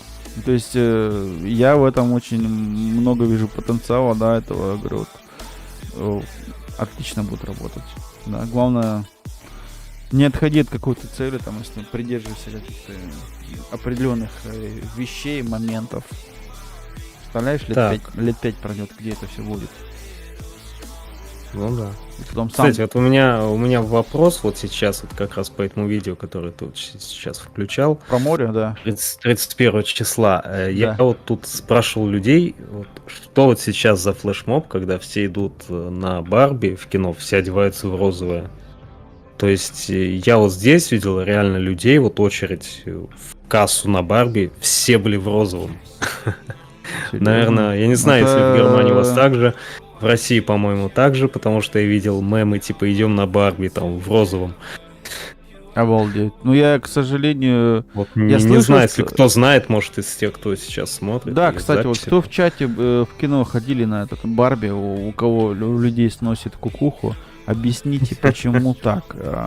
Я об этом слышал здесь от людей, которые живут в Берлине, и они пошли на этот вот Барби и были очень разочарованы, они не могут понять, они там в Инстаграме его смотрел, типа, почему, что такого в этом кино, что там такого, что все туда башню сносят, бегут, не могут понять. Ну, Я такой, там я не знаю, Марго я не Робби могу- и я не Райан видел. Гослинг, мне кажется. Ты видел вообще Барби кино? Нет, не Ну, смотрел. вот видишь, уже 1,5 часа жизни не потерял впустую. Я так думаю. Ну, я не знаю, правда, я до сих пор тоже не могу понять. Лучше вот этот пойти посмотреть. Оппенхаймер вышел, который, да? Оппенхаймер хочу. 23-го выходит у нас здесь. Да у нас Август. уже вовсю идет. Да? Серьезно Ну, тебе? как странно. Как У вас что, странно, даже в что кино нет? задерживает. У нас он вовсю А. идет еще, ё-моё. А вот странно, иногда почему-то некоторые фильмы вот обычно раньше выходят. Да? Есть у вас Вот. фильмы, некоторые выходят раньше, но Оппенхаймер у нас уже идет неделю или 2. Интересно. У нас И вот вот говорят, некоторые только люди его 23 смотрели. августа будет. Некоторые люди смотрели, вот давай посмотришь его в кино. Я хотел с женой пойти посмотреть, не получилось. У меня сейчас дома такая ситуация чуть-чуть. Приезжай сюда, посмотришь. Я бы с удовольствием посмотрел, ну, блин, чтобы 1000 километров проехать за этим кино, у меня тут рядом кино 5 километров из дома. Ну да. Как-нибудь сделаем. Не без этого. Я еще все равно еще в Италии еще не раз буду. Это моя следующая страна любимая, ну, после, конечно, Германии. Как бы. Я Германию люблю по-своему, но Италию как страну, где делать отпуск прям, ну, это прям мое. Блин, в Италии еще очень сильно дубляж прокачан. Всяких фильмов, сериалов. Очень много. Да? Да, и прям по качеству тоже кайф. Ну, Ну, я вот в последнее время вот Ну, у стараюсь нас здесь, у смотреть нас здесь насчет фильмы этого на тоже. английском, чтобы язык подучить. Да. Но если в кино, то на итальянском, и, блин, не, кайф, Мгм. качество. Не, ну я бы с удовольствием даже посмотрел. Вот я тебе хочу сказать, какую штуку. Мы когда были в отпуске, допустим, там вот неделями, да, по 2 недели были в последние года. И я смотрел на это все дело. Заходили, короче, там, телевизионные какие-то передачи, которые я в Германии знаю, какие они тут есть. А. И у вас там, да, и те же самые передачи. Это был такой, как, ну, первые 2-3 дня Интересно. смотришь, весело так все, да, там что-то говорят по-итальянски. Проходит 2-3 дня, до меня начинает доходить смысл, чего они говорят там, да. То есть рано или поздно. Но я и так знаю, как бы, примерно, да, потому что некоторые серии я там смотрел, как канал D-Max, да, которые вещи, которые уже... здесь- Димакс, ага. Да, и я его постоянно смотрел раньше, прям сильно, жестко, да, все передачи смотрел. Все связано с мужской техникой, да, вот это вот все техника, Мгм. все, что там, все для мужиков, там, да, вот эта вот вся тема. Автомобили, мотоциклы, там, тюнинг, в лесу, там, топором, там, тыры-пыры, самолеты, танки, всякая что-то хрень, игрушки для детей мужского пола. А тут, получается, в Италии мы приезжаем, и этот канал смотрю. И это просто, ну, первые пару дней, я говорю, угорал, но потом ты реально уже смотришь такой, прикольно, то есть я там через несколько недель уже, ну, до тебя доходит, и потом уже приходишь, там уже где-то там бонжорно, там, да, грация, уже начинаешь какие-то слова определенные втягиваешь, как вот когда-то я учил немецкий с ними, также там был с итальянским. Прикольно. Ой, очень. я помню, когда вот 14 лет назад вот приехали в Италию, там отель. В Да, катании, поначалу, как тебе было? Включаю телек, слышу там, ну, песни какие-то или что-то просто говорят, а, блин, незнакомый иностранный язык вообще, это так странно было. Ну да, да. Первые пару лет вообще жестко, да? А потом уже... Да. А сейчас уже, когда головной мозг твой, ты внутри, ну, в голове уже там, ты понимаешь на обоих языках, там, допустим, мыслить да. можешь на двух языках. Все понимаешь, даже если не хочешь понимать, все Да, понятно. не надо же чуть много понимать. Но дело в том, то, что ты мысли можешь на двух языках, там, все это, да, быстренько Да, переключаться. даже на 3 языках. Да. Ну, то есть тоже занялся за английский, да, сейчас? Да, слушай, я как приехал в Триесто вот 4 года назад, Да. я поставил себе цель учить английский, смотреть сериалы на английском, фильмы на английском, и, блин, слушай, вот, Помогает. очень вот по сериалам, по аниме очень сильно помогает. Окей. Нет, да я потому что тоже, видишь, ну, ради туризма, ну и вообще общения, то есть английский язык, ты посмотри, сколько на английском всего вокруг, думаю, блин, я тоже взялся, Да, я взялся вообще. за это дело сейчас тоже поплотнее. И реально фильмы, я также когда-то учил немецкий язык, то есть берешь фильмы, сериалы, те, которые ты знаешь хорошо на своем языке, смотришь их на Ну английском. да, тоже, как И вариант, это конечно. очень сильно помогает. Мне, по крайней мере, точно. Мне так учили здесь мои родственники. Говорят, смотри кино, которое ты уже знаешь на русском языке, смотри на немецком его несколько раз. Там определенные нюансы, моменты, где, когда, что говорят, ты уже знаешь примерно на русском, и так будешь учить немецкий. Потом плюс общение именно с носителем языка. То есть, я не знаю, у тебя там друзья итальянцы есть, нет? Но Да, есть немного, да. именно Конечно, это тоже. общаться с носителем языка это вообще прям А и О, тем более, когда, ну, если там еще страна, знаешь, когда вот у тебя там диалекты меняются по регионам Италии, да, допустим, ты на Сицилии пожил, сейчас ты живешь на севере, у вас есть разница по итальянскому или нет? Огромная разница. Ну, в плане диалектов огромная разница. Вот, Ну, видишь, и вот так же, как и у нас. акцент чуть-чуть тоже слышишь. Мгм. Сразу как бы можешь разобрать южанин или... Да, или ну с то есть, севера. если ты будешь говорить по-итальянски, там у себя там вот, да, чувствуется, что ты, на Сицилии человек был, да? Да, кто да, понимает? чувствуется. Ага. То есть, скажешь, я, говорит, я мафия, да? Прикол. Ну, как бы у нас такое тоже тема такая, да, то есть в разном уголке Германии этих диалектов полно, и это чувствуется сильно, да, вот эти вот говоры. И иногда даже я даже не понимаю, что они говорят. Это вообще дичь, конечно. Ну, то есть такой итальянский, который в книжке учат, в школе учат, да, итальянский, это как раз-таки на севере, мне кажется, да, общение для туризма. Правильно? Нет, это общий Общий? итальянский язык, как бы, да, общий. Потому что мы в Венеции были, допустим, для меня это было то же самое, как бы, да, что, ну, Венеция, этот регион, там всё нормально, все спокойно. Говорят итальянский, я там ничего такого не замечал.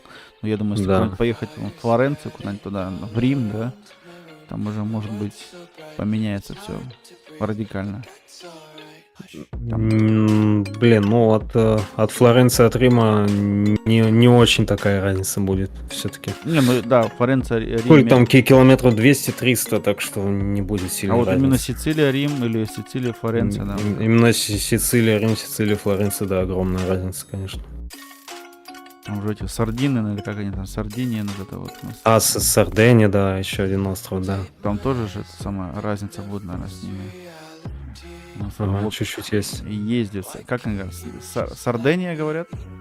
Говорит? Сардения, да. Ну, видишь, как у нас говорят сардины. Вообще, ну, я говорю, да, сарделька, блин. Сардина, да. Красота, да. Ну, немецкий такой тоже по себе, как я говорю, грубый, да, некоторое произношение, все вот эта вот тема. А чё, как он сам по себе грубый? Как вот тебе уж, что ты Ну, уже привык. Поначалу, 20 лет, больше даже. Да, 20. 21 год уже. Нормально уже привыкаешь к этому, уже не замечаешь. Есть некоторые, если диалект возьмешь какой-нибудь, допустим, знаешь, район города Штутгарт или там Мюнхен, там, я не знаю, баварский. Баварский вообще язык, это вообще дичь просто полная. В Баварии такой диалектов, там каждая деревня, блин, новый язык. Хрен пойми, что они говорят. Честное Есть. слово. Там Я, вообще я слышал, что жестко. люди вообще говорили Мюнич, по-моему, нет? Есть такое? Ну, это английский. Тебя хотел спросить. Мюнич. Это английский? Да, это. А, понятно. Говорят, Муних, Мюнич. У нас говорят-то, по идее, Мюнхен. Понятно. Мюнхен это правильно, да? А Мунич это английское. Мюнхен. Мюнич. Ага. Да, это английское.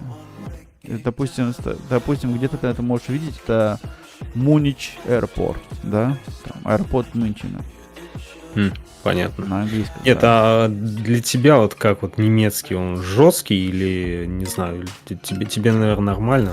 Вот как тебе ощущается? Не, нормально, абсолютно. Ну, я, видишь, я его в России уже в школе учил, да? Лет 5, А, 5, наверное, или 6. ого. И как бы, Понятно. ну, мне здесь было только единственное, чтобы учиться именно разговор, потом будет когда-то пошел. А грамматику я еще в России все выучил, мне было проще. То есть я по грамматике знал, грамматику знал лучше, чем немцы здесь внутри Германии. Мне было только, чтобы именно разговаривать, вот это понимать. Да. Потом понимать научился за год, и потом еще года полтора, прям именно чтобы, знаешь, войти в разговор, вот эту всю тему, да. Вот, я тоже вот за год после жизни вот в Италии Понимаешь, что я быстро. очень сильно, да, начал все понимать. Да, итальянский я тоже начал Год-два. понимать. Да. Я думаю, тебе тоже 2 года. Ну, то есть через 3 года жития в Италии ты уже начал как-то разговаривать там, да. То есть здесь уже надо с носителем Ну да. языка. Там, в школу ты там не попал в Италии же? Попал. Да? Ага. Ну, вот это в плюс. В этом большой плюс, когда еще в школу попадаешь. Потому что я здесь встречал людей, которые не попали в школу, и это просто боль. Вот ты видишь, что, ну, нехватка образования — это прям большой дефект. Сильно У нас большой. здесь много людей из Бангладеша. Да. Вот, и вот прям вот те, которые здесь 4 года, у них прям вот проблемы с разговором. Те вот, которые здесь, как я, у меня были коллеги с кухни, Да. по 13 лет здесь, и у них прям итальянский прям близко. Чешут прям, да? Прям супер, да, с ними разговаривать одно удовольствие. Прям. Ну, это ж круто. Ну, то есть, Ну да. когда-нибудь я приеду, будем, что я на итальянском буду знать, там, поговорить там по-итальянски. Да. Это вообще просто, я говорю, когда я находился там, допустим, первые 2-3 дня находишься, такое, ну, типа, приходишь там, где-нибудь там, бонжорно эти, да, там, или еще что-нибудь там, да, или там, Ага. какие-то вещи, там, вот, последний раз мы там были, там, пришел, там, поздоровался, пиццу заказал, там, уже правильно Да, говоришь. приятно, конечно. Название такие, Я знаешь, вот так вижу вот пытаюсь в лицо людей. Словению, когда езжу. Да. Тоже тебе, Извиняюсь, да? перебил. Не, говори. То, что приятно, я вижу, когда человеку приятно, когда правильно на этом языке на ихнем, да, произносит. Итальянцы вообще они конечно. что, кайфуют прям. Конечно. Но это, как думаю, для нас, если вот кто-то вот по-русски вот, кстати, Ну. мне вчера вот коллега моего коллеги Да. мне говорил, у меня жена русский, так мне говорил, и до завтра прям вот. И, блин, вот кто-то вот скажет тебе вот 2 таких слова иностранец, и тебе уже самому приятно, что, Ну да, да. конечно. Так же и другим тоже. Вот, кстати, русские, вот у вас в городе, где ты живешь, много русских вообще, русскоговорящих? Я иногда слышу. Вот. Не Редко, знаю, но метко. много-немного, у меня есть это, как бы... В Германии русских очень На. много. У нас полгорода русских, вон, я знаю. Ого. У нас очень много русских. В магазин придешь, половина по-русски разговаривает, ты сидишь как в России, как будто. Прикольно. Ну, ты очень удивишься, если А, приедешь. вот в Словении больше русских. Вот как границу пересекаешь, там прям вот половина Копера, половина Излы там слышишь. В Копере много русских? Да, Прикольно. больше, чем в Триесте, да. Я в Макдональдсе стою, помню, мне что-то надо сказать. Вот, я пытаюсь по-словенски, мне вот нравятся вот новые языки, особенно, да, вот если ты куда-то там приезжаешь, там, Да. пару слов хотя бы сказать приятно самому. Да. И там стоит какой-то там парень, и мне такой, вам перевести прям по-русски? Я сразу не понял, что он мне по-русски это говорит. Неожиданно, да, так? Я понял на второй раз, да, неожиданно очень. Я такой, о, да, пожалуйста, там, типа. Ну, то есть был такой эффект, да, такой, стоишь такой, типа, мне сейчас это послышалось, или она со мной по-русски заговорила, да? Да, именно. Ну вот, конечно, я такой вот подобный момент, когда в Германии слышал 20 лет назад, у меня тоже, знаешь, такие были зрачки такие разбегаются, типа, нифига себе, сколько здесь русских, да, поначалу. Часто уже там, когда в школу походил, там, знакомства, все вот эти вот, да. Из-за этого как-то и остаешься здесь, потому что знаешь очень много, иногда это и плюс, иногда и минус. Но с другой стороны, да. где я ездил на работу Есть. в другой город, там еще больше русских. То есть какая разница, если я с одного города уеду, где много русских, я приеду в другой город, там их еще больше, как бы, ну, вот так вот. Больше город, больше населения, там больше мультинациональности, ну, больше турецкого населения. Это тоже свои плюсы и минусы, да. В деревне здесь жил, мне в деревне нравилось. То есть тихо, спокойно, да. Свой такой кайф деревенский, да, тишина, там, выходные вообще прям чили. На балкон вышел, да, у тебя там трактор проехал, колхозник, и тишина, да. А в городе вот это вот суета, там, шум, гам, да, тоже. В городе, не знаю, плюс, конечно, инфраструктура, минус, когда вот этот шума много, да, я не знаю, может я через... Ну, вот мы деревенский. сейчас сами живем, можно сказать, на окраине города, но до центра все равно близко. Пешком 40 минут, и ты в центре. Ты один живешь или как? Или сестра Нет, вместе? мы живем вместе сейчас, трехкомнатная. Ну, все равно У каждого своя комната. квартплата как бы тоже это, да, накладно. То Ну есть да, ты не можешь накладно, конечно. в отдельности квартиру брать какую-то, ну... Мы пытались поначалу, вот я здесь жил 1-2 года почти, и потом своим я нашел квартиру. Кстати, в моем доме так получилось, что там съезжали люди, и я такой своим говорю, вот, если вы приедете вот сейчас, вот, буквально через месяц, тут для вас вот есть как бы место, есть Да. квартирка. И вот, и мы так жили, но все-таки Ну, сейчас платим на почти те же самые деньги, но все равно на 50 евро меньше. ну, И как бы 50 евро все равно, 50 евро, да? Там покушать, да, покушать. и там сколько там было? 35-40 квадратных метров, вот я жил, и у моих также. А сейчас у нас 100. То есть это Ну, как 100, бы... слушай, у нас, у меня вон семья, сколько у нас? 90 квадратов, Ага, 5 человек, ну, то есть 3 детей у меня. ну да. На 5, как бы, да. И это, ну, 100 квадратов, это бодро, это хорошая квартира. Ну, в футбол можно так мини поиграть. Если место есть. Да-да. Но если у тебя одна комната стримерская, вторая комната, где носки грязные валяются, третья комната там кухня, 4 для гостей, да? Ну, типа того, А да. в 5 собака живет, да? Ну, 100 квадратов, да. Ну, 100 квадратов поделено на 3 комнаты, то есть какая-то жилая Да, три комната, одна очень комнаты, большая. коридор, кухня, да, Ну, ванная. а там получается, наверное, как кухня открытая, скорее всего, да, такая, вон. Открытая кухня, зал вместе, наверное, так сделали. Не, отдельно. Отдельно? Да. Но мне в какой-то в определенный момент я видел таких парочку, мне прям понравилось. Ну, то есть есть свои какие-то прикольные вещи, когда вот открытая кухня, да. Но опять же, У нас такая квартира в Питере. да. Вот, да. Есть и плюсы, и минусы, я не знаю. Делали гостиную и кухню вот вместе. Как Да. бы одну большую комнату из двух. Ну, там еще квартира осталась или как? А осталось еще. Мы должны вот ее продать. Ну, пока еще там стоит. Ну да. Как бы не было. А там давно, кстати, уже был последний раз, нет? В Питере? Да, 11 лет. О, тоже, да. Уже время пролетело, сколько уже. Я там вообще, я вот уже писал как-то на днях, и я там вообще еще никогда не был. Ну, вот когда-нибудь попаду, может быть. А ты откуда, кстати, хотел В спросить? Сибири. В Сибири? Сибирь, да. Далеко. А Сибирь. город? Я, конечно, Кол- по программам не особо. Деревня. Алтайский край. Деревня. А, Алтайский край, Да, понятно. далеко. Ну, это примерно, вот сейчас скажу тебе, от Германии, вот где вот сейчас я живу, от этого места, сколько у нас получается? 6000 с копейкой километров примерно. Далеко очень. О, В ту сторону, да. ну да. То есть, Да, я далековато. слышал, От Сицилии до Питера было ближе. Да, конечно. 3000. Конечно. Но мне до Сицилии, я не знаю, я вот смотрел как-то прикалывались, то есть, знаешь, Две, может? я люблю Как на тебя? автомобиле очень много же ездить, да? Сейчас я тебе скажу. Сицилиен. Сейчас тебе скажу, сколько ехать мне с дома. Ну, то есть, в свое время очень много ездил, и сейчас бывает езжу, и мне 2300 с дома. Ну вот, 2. Ну же, да, примерно такой там Италия, расстояние. сапог-то длинный, пока проедешь, там еще вот это Да. внизу, да. Ну, Сицилия, вот, в Сицилии что вот мне хотел бы я попасть? Катания, Палермо, по-любому, да? Ага. Ну, Ну и- да, два больших города. Да, это Катания, как бы Палермо. без них никуда. Какой еще? Ну вот, где вот эти вот самые главные, вот где снимали, да, там есть пару колхозов. Забыл сейчас название тебе сказать бы быстренько.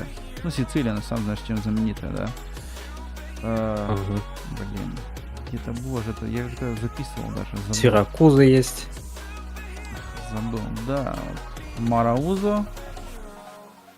Потом Санти-Филиппо. Еще какая-то была, короче, какие-то пара деревень хотелось посетить, прям захотелось, ну, было в своей. Ну, я говорю, когда-нибудь доберусь, то есть я по Сицилии прям бы на мотоцикле прокатился, там, на машине, не знаю. Да, и, скорее О, всего, да, там по побережью, да, прям. на мотоцикле, прокатиться. скорее всего, потому Прикольно. что тут прям я смотрю дороги, карта, да, вот это вот все, это прям когда-нибудь поменяю. Ну, туда мне пока вниз доедешь, ё-моё, сколько надо будет промучиться, то есть, да. Неаполь, я не знаю, был Неаполь, нет, Рим. В Рим тоже. Я и в Неаполе, кстати, ни разу не был. На поезде проезжал, видел. Серьезно? Блин, ты живешь, Да. ты жил там рядом, Неаполь, вообще же была Сицилия, Неаполь. Вот я Рим смотрел, то есть мне в Рим проще на самолете, чем на машине, да. На машине прям накладно, а на самолете прям туда раз, там, часа полтора и внизу уже. 2 часа максимум, да. В Риме вот я был, интересно. Рим, Ватикан. Ну, в Рим надо, я думаю, дня 2 надо минимум, да, чтобы там достопримечательности какие-то посмотреть, да? То есть там, что там в день делать, да? Ну да. Дня 2-3. Во Флоренции. Во Флоренцию с сестрой поехали год назад. Я думал, нам хватит, типа, 2 ночи, ну, типа, 1 целый день, да, потому что мы сначала поехали в Милан, я Да. в Милане ни разу тоже не был, посмотреть его. Да. Окей, типа, мы пробыли там, ну, мало, не знаю, 1 ночь, что ли. Типа, приехали, погуляли вечером, Да. и днем что-то посмотрели, вечером уехали во Флоренцию. Так я думал, во Флоренции нам хватит, типа, целого дня и, типа, на следующий день уехать, да, типа, 2 ночи получается. Так я потом говорю, город-то нет, большой?» слушай, остаемся еще на целый день, потому что Флоренция этого заслуживает. Ну, видишь, Даже и как? то, что мы там были как бы 2,5 дня, получается, и то нам этого и не хватило. Ну да. Я еще вот, ты же знаешь, вот по Assassin's Creed 2, да, Мгм. вот, что он сделан еще там Сан-Джиминьяно, Монтериджоне, вот мы планировали еще туда. Да, Вот ну, в мы, карту мы попали в Сан-Джиминьяно, вот этот город с башнями, блин, очень красивый, Вау. офигенный. Ну, то есть ты как Да. в игре такой идешь, 3D. Да, именно. О, именно. Я да. еще думал попасть в Монтериджоне, но нет, времени не хватило. Ничего себе. Ну, я не знаю, я в Венеции первый раз был, вообще было просто, потому что Ой, ты- Венеция офигенно. красота, ты идешь, как вот этих фильме, блин, я смотрел Доктор Лектор, знаешь, этот «Молчание ягнят», когда он там ходил по этой площади, Сан-Марко, блин, я такой, и я на этой площади нахожусь, просто ну, не понимаешь, то есть до этого дойти должно у тебя головной мозг, пока он Да. допрет до тебя, что ты там находишься. Тяжело было, да, но это уже тоже прошло, сколько лет, уже лет 6-7, время летит просто ужасно быстро. Да, когда он еще второй ребенок очень мелкий, эта проблема была у нас с Венецией, сейчас вот эта коляска детская. Первые 2 мостика нормально, а потом ступеньки, вот эти везде мостики же. Ой, всё- в Венецию очень много ходишь, да. Очень, да ходить-то понятно, ступеньки, то есть с коляской детской было тяжело, и Ага. все, как дети только Ну вырастут, потом, только потом. Блин, по набережной. Давай приезжай, мне тут 2 часа на поезде до Венеции. Да? Ага. Ну, вот узнаешь там чего как, сколько билет стоит. Как-нибудь сделаем обязательно, не без этого. Венеция. У меня вот недавно кто-то был. А, вот, я смотрел Евротур канал. У меня знакомый тоже в Германии здесь живет. Он сейчас там как раз в Италии был в отпуске. Или он еще до сих пор находится, я не знаю. Или он заливает на потом видосы, или он там это уже залил после того, как он вернулся. То есть он тоже там в Венецию ездил. И в Венеции был, и еще где-то там был. Постоянно в движении. Ну, канал Евротур. Интересно. Да, и я его как-то тоже познакомился с ним через одного там человека, который вообще в Румынии, вот так, знаешь, много русскоговорящих по Европе, там кто-то чего-то записывает, и вот так вот связываемся потихоньку. Ну, я тоже, слушай, рад, удивлен, потому что, я говорю, уже у меня там где-то есть знакомые, там, вот в Италии я еще говорю, вот, у меня были все время в Италии, все время знакомства, которые как бы, ну, они в Италию приедут, побудут и уедут. А ты как бы уже, как можно сказать, уже Живу, да. живешь как носитель языка, то есть как я на немецком, так ты на итальянском. И вот это вот совсем Именно. другая история. Вот приеду, запишем, блин, влог часа на 3, блин. Потом на маленькие ролики распишешь, можно полгода показывать, разделить, знаешь, такое, порезать. Вот это круто. Не, интересно, конечно. Да. Конечно, Я вот- интересно. Ну, я знаю, ты Мне, когда... мне всегда было найти вот интересных людей, вот тоже вот. Вот из ты в России, Германии был которые- хоть раз? Которые... Не был ни разу. Вот. Если ты приедешь сюда, в Германию, в гости, для тебя это тоже будет культурный шок. Ну да, согласен. У тебя сейчас как бы вот эта вот мультикультура, да, то есть там у тебя рядом много стран. Интернациональная. Да, у вас, допустим, в Италии, я знаю, то, что с миграцией такая же тема, как и здесь, то есть еще с Африки у вас там очень много, близко. Они к нам там приезжают рано или поздно, да, в Германию. По зарплате, по работе. Но дело в том, то, что ты привык как у себя, мы привыкли как здесь, и вот потом резко, когда вот что-то такое меняешь, несколько стран проезжаешь, просто вот тебе надо несколько дней понять, иногда даже этого не хватает, да, чтобы ты понять вообще, что происходит, да, где ты находишься, что такое, с чем это едят. Поначалу тяжело. Я вот первый раз в Италии был, для меня это тоже было как-то жестковато, а потом как-то я полюбил это, приезжаю как к себе домой. Прям, я отдыхаю там, я кайфую. В этом есть Ага. свой плюс. Кстати, в Словении есть что-то такое. Границу пересекаешь, и ты уже видишь, менталитет меняется сразу там. Да. Что-то. Да, согласен. Это я вот сейчас почувствовал. Но мне, я не знаю, какая у них там зарплата, конечно же. Мне цены более-менее у них еще более-менее были приемлемые. У нас в Германии сейчас опять они палку перегибают, по топливу. А там, в принципе, в Хорватии тоже себя чувствовал. Ну, я был первый раз там, в той стороне сейчас, да. Не знаю. Пока еще непривычно, но думаю, в следующий раз, если я уже туда поеду, будет совсем по-другому. Скоро они видосы выйдут на канал, они уже все залитые. Там чуть-чуть поназаписывал, конечно же, не без этого. В том году вот я в Италии прям у меня каждый день там заливал, записывал, там монтировал прям во время отпуска. У меня интернет закончился, мне пришлось домой приехать и потом это все только показывать тоже, да. А сейчас, поскольку у нас праздник был, ББ рок-фестиваль, оно все так перенеслось и все запланировано, я уже редко когда показываю несколько вещей в день. Я такой, ладно, оставим как есть, пусть как будет. Но вот смотри, у нас в плане путешествия есть такие много общего, то есть я люблю там путешествовать, ты тоже там любишь путешествовать, это хорошо, ну, то есть двигаешься, на месте не сидишь, познаешь мир, много работаешь, я не знаю, насчет работы можно как-то тебе говорить, нет? Кем работаешь, если у тебя, ну, секрет это или не секрет, как у вас насчет этого? Чем сейчас занимаешься в данный момент? То есть тоже там, то одна работа, вторая, меня вот красил как-то там, в ресторане работал, да? Да, менял, было дело. Я вот как всегда приехал, нашел вот в ресторане работу, ну, потому что быстрее всего, вот, да, вот мне надо было где-то остаться. Да. Вот, я задержался там почти 3 года, вот, на кухне, получается, работал. Ну это после да. Сицилии когда, да? Ага, Окей. да.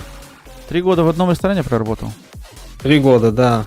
Мгм. Круто. Ну, то есть по итальянской кухне уже это, что туристов что кормят, там ты уже это все в курсе.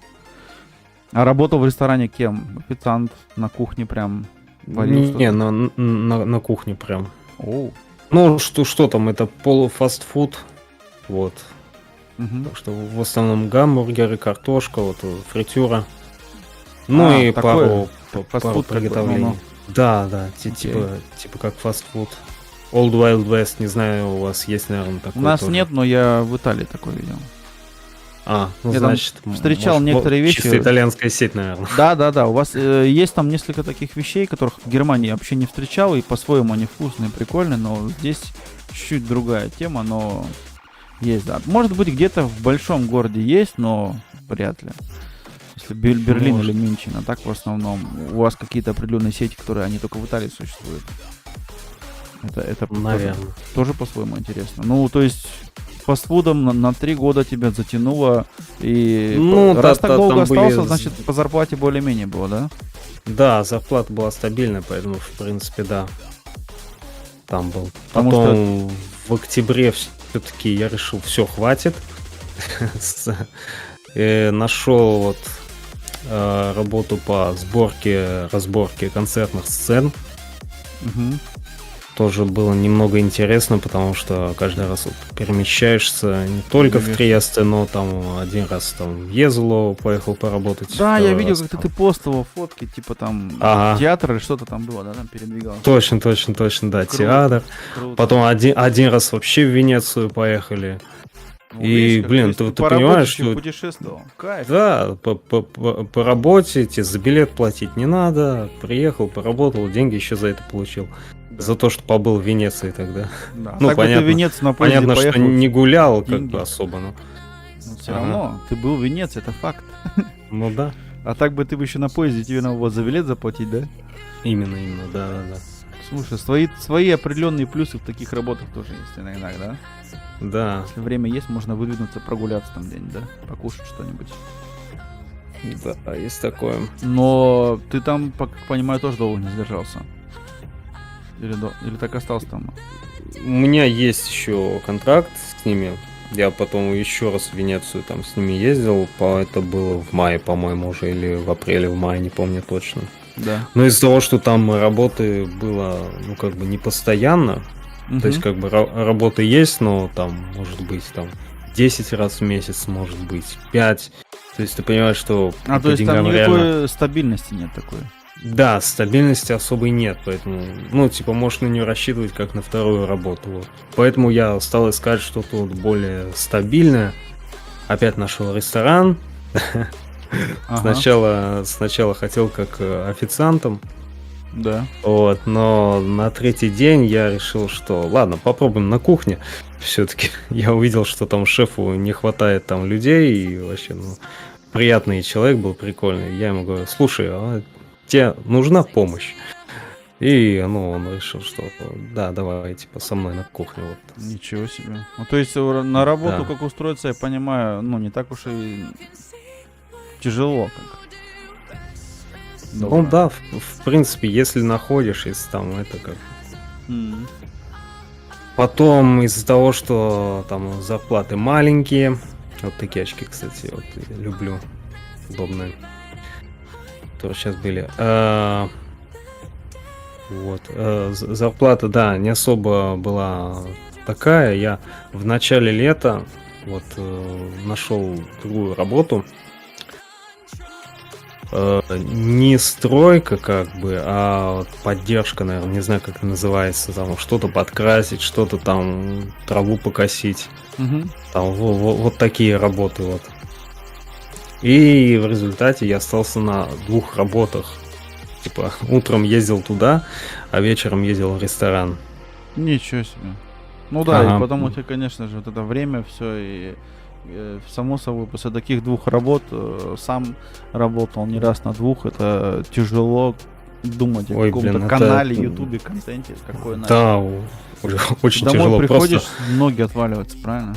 домой приходишь, да, что-то поел, поспал, потом опять встаешь на работу, надо идти. Ночью иногда получалось, что по 3 часа спал. Нет, это, конечно, тяжело было. Я подумал, что нет, все, вот, я вот уже думал, вот в начале июля, думаю, нет, все, я, короче, это самое, продерживаюсь месяц, и все. Тем более, что по деньгам там платили не особо, вот, не особо сколько должны были, вот.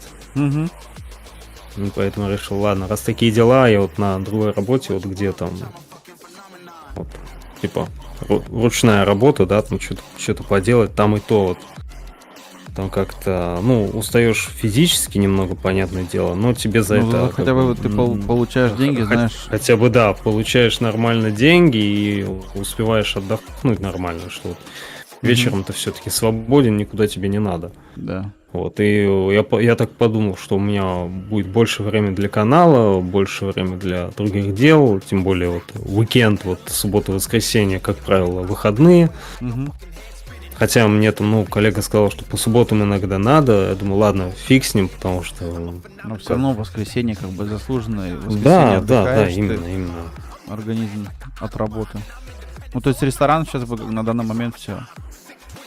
Да, на данный момент все. Я вот последний день был, вот 30 воскресенье, и вот все. Ну, я уже как бы в начале месяца я уже поговорил с директором, что вот говорю так и так, и вот я нашел другую работу, там зарплату мне обещали больше, и поэтому вот так.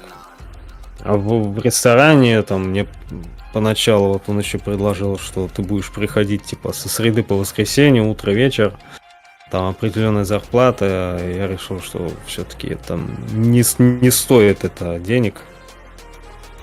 Потому что Понедельник, со среды по воскресенье, утром, вечером, это как бы, ну, понимаешь, никакой личной жизни. Тем более я через это уже прошел вот 3 года, вот, что я работал. И то мы там больше по сменам были, ну, я знаю, каково это. Да. Ну да, если у тебя там жена, подруга, там это тоже не просто будет. Добрых вам дней, приятных ночей, охотники на хорошие игры. Здорово, Саня! Вот, Алекс Хирс зашел. Человек из Гамбурга. Привет. Вот он. Вот я у него в гостях был аж 2 раза уже.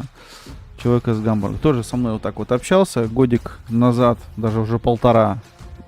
Часа 3 мы с ним здесь разговаривали про игры. Он много в ретро играет. Да, слушай, это не просто. И вот так вот в семейном, допустим, плане, там подруга будет, жена будет. Абсолютно понятно. И не каждая девушка скажет, ну, выходные тебе, ты постоянно занята, да?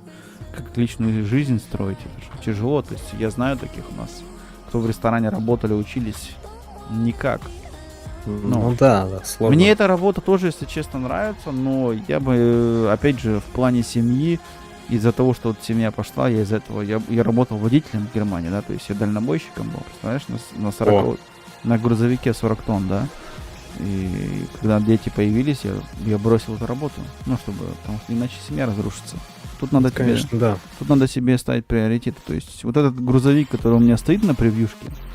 Здорово, Олег, привет, извиняюсь, гостями. Привет, не знаю, привет. о чем речь держим. Да так общаемся. Он живет в Италии, гость мой. Мы же в Германии, Сань, живем. Он в Италии живет. Нас гости зовут Тимур. Канал вон в описании, ссылочка есть. Вон, забегай, знакомься. Тоже человек вот играет. Need for Speed. Начал влоги записывать. И вот сидим о жизни так разговариваем, да? Помаленьку. Ну, сейчас хотя бы у тебя, как получается, с работы успокоился, выходные теперь есть, правильно? Все, чуть-чуть Ну, легче. да. Слушай, вот, и еще насчет выходных. Я Давай. не считая вот 8 июля, когда вот я съездил на Race Wars, вот наконец-то вот Да. такое мероприятие, тем более давно очень с сестрой хотел, вот когда вот эти гонки, все дела, я обещал, что съездим. Да. Вот съездил, не считая вот этого дня, у меня вообще не было выходных вот за июль. То есть весь июль проработал. Весь июль проработал, да, именно. Обалдеть. У меня было вот пару свободных вечеров, понедельник, вторник, потому что вот, да, на другой работе, типа, у меня было 2 выходных в ресторане, это понедельник, вторник. Ну тоже А жизнь. на той, где я только утром работал, ну там вот как бы, ну до 5 работаешь и все, как бы, ну как нормальный рабочий день, да. Да. Поэтому понедельник, вторник это единственные 2 дня, где вот я отдыхал, можно сказать, вечером. Вот такая тема была. Обалдеть. Да, это не каждый сможет, и организм рано или поздно в таком ритме тоже. Я работал сам давно, неправда, 1,5 года, дней 7, наверное, протянул. Вот так вот, 7 дней в Ого. неделю, да, 1,5 года. Примерно я протянул это все дело, но это уже давно было, лет 13 назад. Это не просто, абсолютно не просто, и Пока еще, конечно, ты один, там, когда один, потом появляется там семья, дети, там опять уже другая тема. Там, то есть, смотря какая еще жена будет. Так же самое. По работе уехал. Ты уехал по работе. Приятно познакомиться. Да, спасибо большое. Саня, обязательно напиши ему Спасибо большое за комментарий. знакомство, да. Да, напиши ему обязательно комментарий, он взаимку сделает, обязательно познакомитесь, пообщайтесь. Саня, вон, Алекс Хирс, кстати, он тоже стрим у него частенько, прямо по 4-5 часов. А на выходных может быть спокойно и 7. Ах, такие Ого. вот дела, блин. Я так не умею. Да, ну ничего, ну вот мы бы на футболе с ним были, у меня там видос на канале есть, я просто кайфанул. То есть вот Саня у меня приехал к Сане в Гамбург в гости, вот, почти 300 километров на север Германии. На футбол он взял билеты, там организовал, блин, сходили, отдохнули, клево было, да, Сань? И вот такие здесь вот немцы вообще прям... нет, я гость, он по работе уехал. Да, он по работе уехал, жизнь такая, другая страна, надо копейку зарабатывать, движется как может. Ну, молодец, что. Я по работе уехал с Сицилии. Да, А в Италию по семейным. Мне 15 было. да. Так А что мне никакой работы еще не было, тогда я мелкий был. Ну, уже смотрел, он уже в Италии. Ну, вот Саня вот Хирс, он тоже на пару лет больше меня в Германии живет. То есть он уже Ого. лет 25, наверное, живет в Германии, да, так, 24-25 лет. И, допустим, тоже вот работает все время. Ну, у него тоже так вот.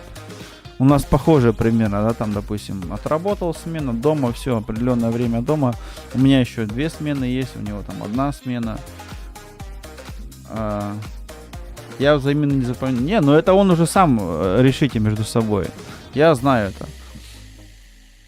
А так, в принципе, видишь как. Ну, без работы куда? Квартиру заплати, это заплати, там, да, телефон, интернет. Надо, чтобы копейка приходила, да. То есть я не знаю, как там социальная помощь, как там в Италии вообще, если ты без работы. Да, немножко есть, да. Ну, Ну, это что, есть у те нас- же, видимо, проблемы, да. А проблема ведь, да, у нас хватает в Германии таких и таких, допустим, некоторые есть, они на работу не торопятся. Я, допустим, наоборот, стараюсь работать постоянно, ну, да и все. И сам отвечаю за то, что делаю. Я не бегать там, ходить по вот этим вот документы заполнять за копейкой, в очереди стоять. То я заработал, пришла зарплата, все, это мое заработанное, сам трачу куда хочу, все, разговор окончен. Ну да, это правильно. И так как-то на этом и осталось, и бывает, я еще иногда я работаю тоже на второй работе в субботу. Ну, это уже сейчас стало в последнее время редко. В том году прям много было, жестко было. В начале года тоже много нуждался там, в помощи, там, ну, на другой работе много находился, и, соответственно, приходил до стрима времени, уже все тоже, сам понимаешь, да, уже у тебя в голове, как кажется, говорится, там, о каких стримах может Да, быть речь. какой стрим, у меня ноги отваливаются. Да. Ты, во-первых, уже ни о чем не думаешь, тут концентрация на игру 0. Да. Мне также было записывать тяжело влоги, но я продержался целый год. Бывало, что вот заболел, пару дней я пропускал, но я потом это все догонял, то есть я хвостом дозаписывал.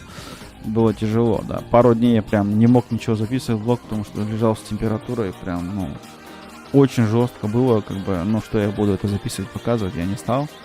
Просто потом день-два ничего не записал, там шорт выкинул, а потом я все-таки записал влог. Ну, чтобы главное, чтобы плейлист был именно на 360 роликов остался. Такой вот. Мощно. Такие вот дела. Олег, по любасу жду в гости. Дай бог, АСВ первую лигу пройдет. Пойдем на игру против Байер Мюнхен. Тем более коллекция на месте не стоит. Есть тебе еще много чего заснять. А это вот очень хорошая тема. Это очень хорошо. Потому что нужно будет. Я вот тоже, кстати, на днях кое-что купил.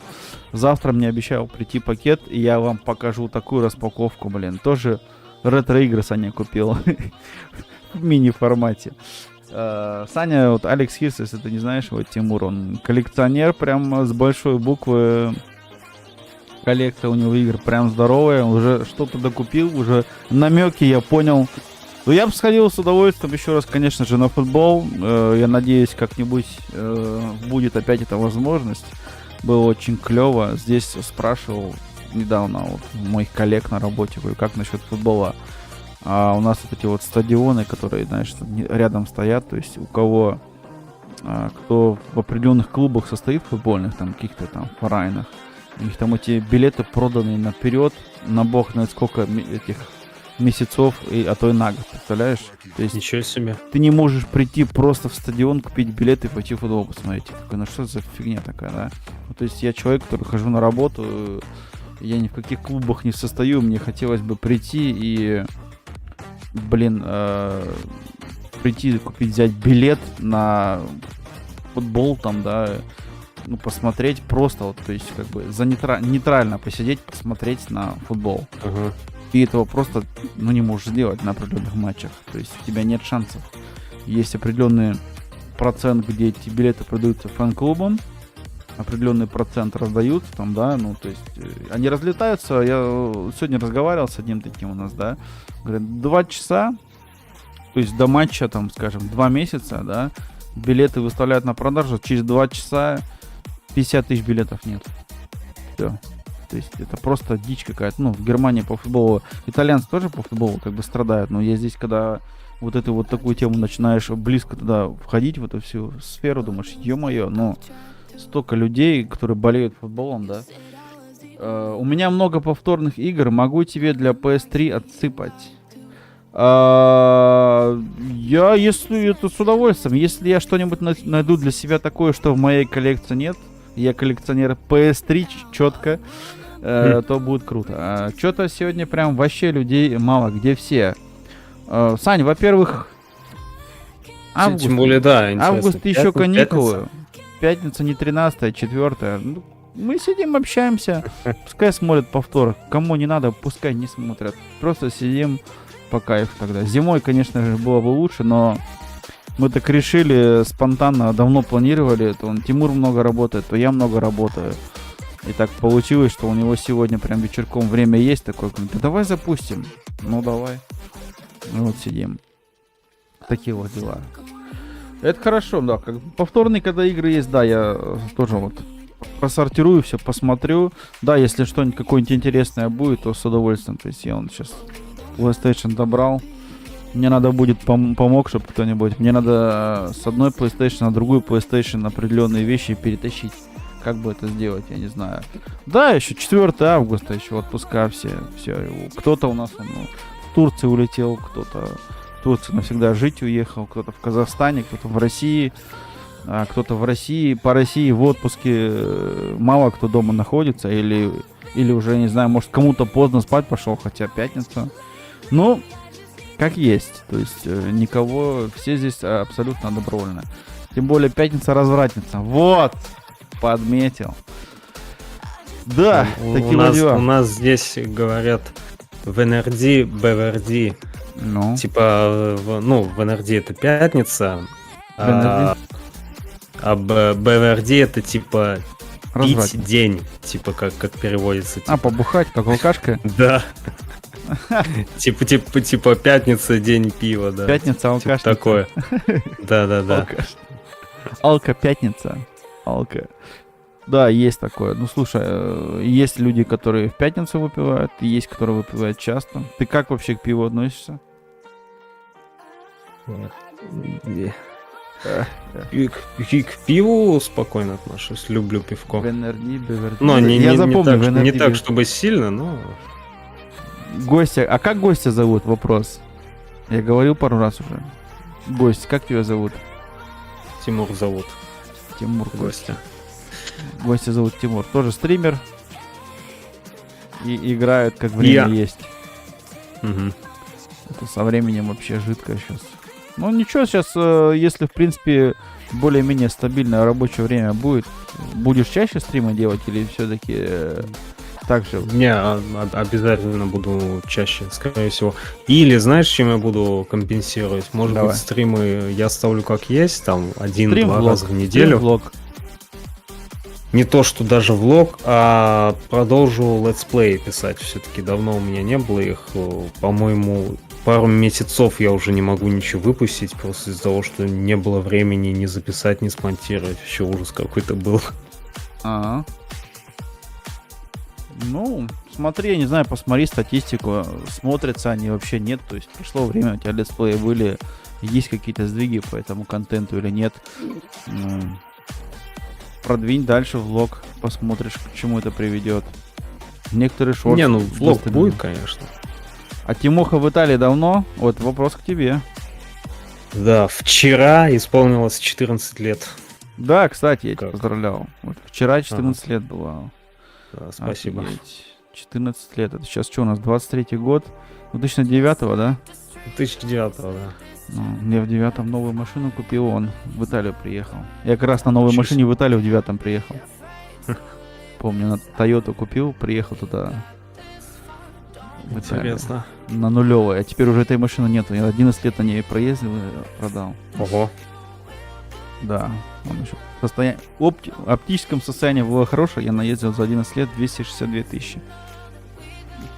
Нормально. И, короче, поменял сейчас опять новую на новую. Да, 14 лет пролетели как 3 года, да? Из 14 лет, вот расскажи, вот Саня сейчас только зашел, скажи ему еще раз. Вот Саня, Алекс, он из 14 лет, он 10 лет прожил в таком месте, да? Ага. Сицилия. Сицилия. Самый настоящий, вот Мафия 3, это, знаешь, Делюкс, это, как она, Файл, как они там называют, эти игры с Мафией, да, там же сейчас какую-то играли, там я видел, пацаны стрим включали. Нормально, я и думаю, прям акцента русского мало. Ну, Да. это когда говорю на итальянском. Чуть-чуть картавит. ещё Наверное, я. есть. На Ну, итальян- это с рождения картавости. Ну да, но- Я пытался исправить ее озвучкой, я вот озвучивал аниме, даже до сих пор озвучиваю, но маловато. Не, у тебя Сейчас наоборот, у тебя времени своя особо. фишка. Своя фишка есть. И своя фишка, да. Нет, это твоя фишка, это твой говор, это наоборот. Кто-то хочет этого, стесняется избежать наоборот. То есть, я считаю это в своей какой-то... Это, может, мое мнение такое, но... Не, есть такое, конечно, безусловно. Свой какой-то наоборот как-то какой-то приносит какой-то, знаешь, как я всегда говорю, ну, каждый из нас индивидуальный по-своему. Ты вот индивидуальный именно в этом еще. У тебя такой спокойно, так, я не знаю, там, вспыльчивый ты или нет, как итальянцы, вспыльчивые они могут быть, но Не сказал, да. спокойно преподносишь, допустим, даже во время стрима сидит, спокойно рассказывает, разговаривает, там, допустим, ну, такого нет, что прям «Уа!» Ты любишь аниме? О, вопросы полетели. Саня, за вопросы отдельное. Ты любишь аниме? Аниме people. Я видел Ну, у него, я видел не этого то, что человека я- в теге на Need for Speed на Наруто. Можешь сам себе представить, насколько он любит аниме, если он в Need for Speed ставит тег Наруто. Давайте с этого начнем. Ну, нормально. Так, я не шарю по тайтлам, но иногда вот там какое-нибудь стоящее аниме посмотреть прям кайфно. Или пересматриваю старые, которые мне уже когда-либо понравились. One Piece, кстати, смотрю на английском. Вот я решил вот изучать английский язык, смотрел One Piece на английском дубляже. Я это Мне тоже очень чуть-чуть нравится. видел. Да. Еще когда прикольно, знаешь, когда на английском сейчас снизу эти титры пишут. Еще тоже Да не, я смотришь. без сабов. Да? Мгм. Ты посмотри, сними как-нибудь что-нибудь такое на английском, и ты поймешь, как легко потом тебе будет даваться, потому что ты когда видишь именно сабы эти, да, субтитры, и дополнительно ты видишь, как грамматически это более-менее правильно выставляется, да, то есть поочередность составляется предложение, да. Это А вот у меня, кстати, есть такое. Есть пару аниме, где вот именно... субтитрами. Ну, на японском, да, но с English субтитрами. Вот. Это очень Мы с круто. сестрой вот сейчас вот Блич новый именно так и смотрим. Это очень круто. Ты Мгм. потом, я поначалу видел, знаешь, родственница смотрела, и она так учила английский, смотрела вот эти вот японские мультики с английскими, да. Я думаю, как там Ну, можно прикольно, разобрать, понимаешь? В чем прикол? Здесь, короче, получается, ты английский учишь чуть по-другому. Не как разговорный, как ты учишь грамматику, как правильно пишется приложение. Да, это тоже интересно. Расстановка. Безусловно. Она по этим мультикам, она так английский вытянула. Ты даже В школе тебя так не научат английскому. Вот это Не факт. научит, конечно, не Это до научит. того круто. Я тебе могу вот прям вот за 4 года, что One Piece смотрю, я тебе могу прям вот стопудово это подтвердить. Ну. Я знаю, Я друзей, вот знаешь сериал «Друзья»? конечно. Friends, Я да. Friends, да. Я не видел его на русском. Я с первой серии начал на английском смотреть. Так я его на немецком даже смотрел, вообще отпадно. Прикинь, я его смотрел на русском, на немецком, на английском еще. Жесть.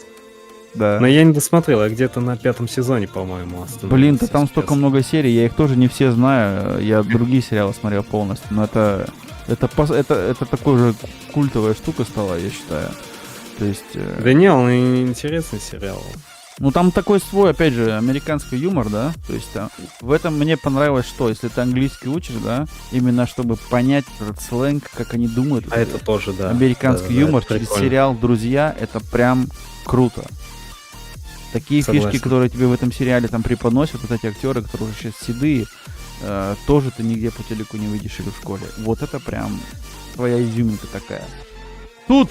Джастыч тут! Я понял. Вот, Just Go Game зашел, да? Just Go Game, вот мы с ним общались, вот он как раз таки насчет настроек YouTube, VTQ, тыры-пыры, вот там у нас последний был с ним специальный гость, шифротварь. Мне удивительно, почему в этом году прям по аниме прям какой-то бум. Я работаю на типографии, прям в этом году экстремально много чего выпускаем по этой теме: книги, журналы, комиксы, календари и так далее. Ну, я не знаю, у нас в определенных магазинах, Сань, постоянно можно что-то купить, но какой-то тренд опять в эту сторону есть.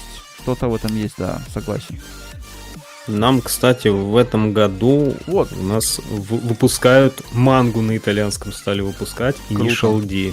Ну, видишь, Довольно-таки вот старое произведение, а вот только сейчас вот решили почему-то вот сделать перевод его.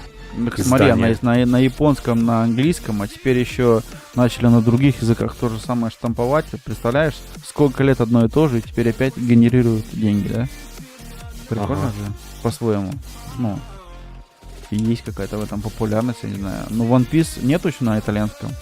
Не, давно есть, ты чё? Есть? Давно есть. Мгм. Ну вот. Это я Тут, тоже- тут очень много чего переводит на самом деле. Очень много манги. Вот Хоримия, кстати, вот у меня все 16 томов собрал, вот. Ой, ой. Прочитали с сестрой. Книголюб, короче, ты еще. Манголюб скорее. А, манга. Ну ладно, про Спайдермена я тебя спрашивать тогда не буду, раз ты манголюб. Ну, Спайдермен не особо, но мне понравились вот... Я, говорит, Спайдермена не люблю, но у меня паутина постоянно в углу на кухне висит, да? Вот такой себе этот прикольчик. Ну а как без этого, да? Спайдермену есть такие там сидят, там что-то паутиной стреляет. А у меня Так, картриджи я в детстве видел, ну, прям мне друг давал кассету на 5 часов, я все серии смотрел, все фильмы я видел, Смотрел естественно, комиксы? и комиксы. Нет, комиксы вот не читал, вообще не читал. закончились. Прикольно. Человек-пауком. Еще стримить по... Да ладно, ничего себе, ну давай, Санек, отлично, молодец. Саня вообще стример, блин, вот столько усидчивости, конечно, я сам иногда думаю, как он это может. Лайк закинул, другим советы, вам не сложно, людям приятно, кстати, совсем не больно, да. Чику, здорово, Just, да, спасибо большое всем, от души все, кто забегает, все поддерживает, кто... Заходите, конечно же, и к TIA Games, поддержите его, у кого будет время, интерес, посмотрите, чем человек занимается, контент. Да, смотри, Буду Да. рад новым зрителям, конечно. новому общению, разумеется. Всегда. По комментариям, комментарии пишите, там по комментарию он вас найдет, ответит. Я надеюсь, если не ответит, отписывайте сразу. Надо на комментарии отвечать. Моя больная Просто тема. заходите на стрим, пообщаемся. тоже. Конечно, но комментарии тоже Интересно. надо писать. Моя больная тема, комментарии. Как ты к ним относишься? Я, как отношусь здорово. Ну, то есть мне очень нравится, когда мне что-то пишут. Ну, я видел, что, допустим, я писал тебе комментарии, пролайкал, уже хорошо. Я не знаю, вот, что-то мне прям, я бы сел на эту тему уже, наверное, ну, еще года нету, но прям сильно комментариями увлекся.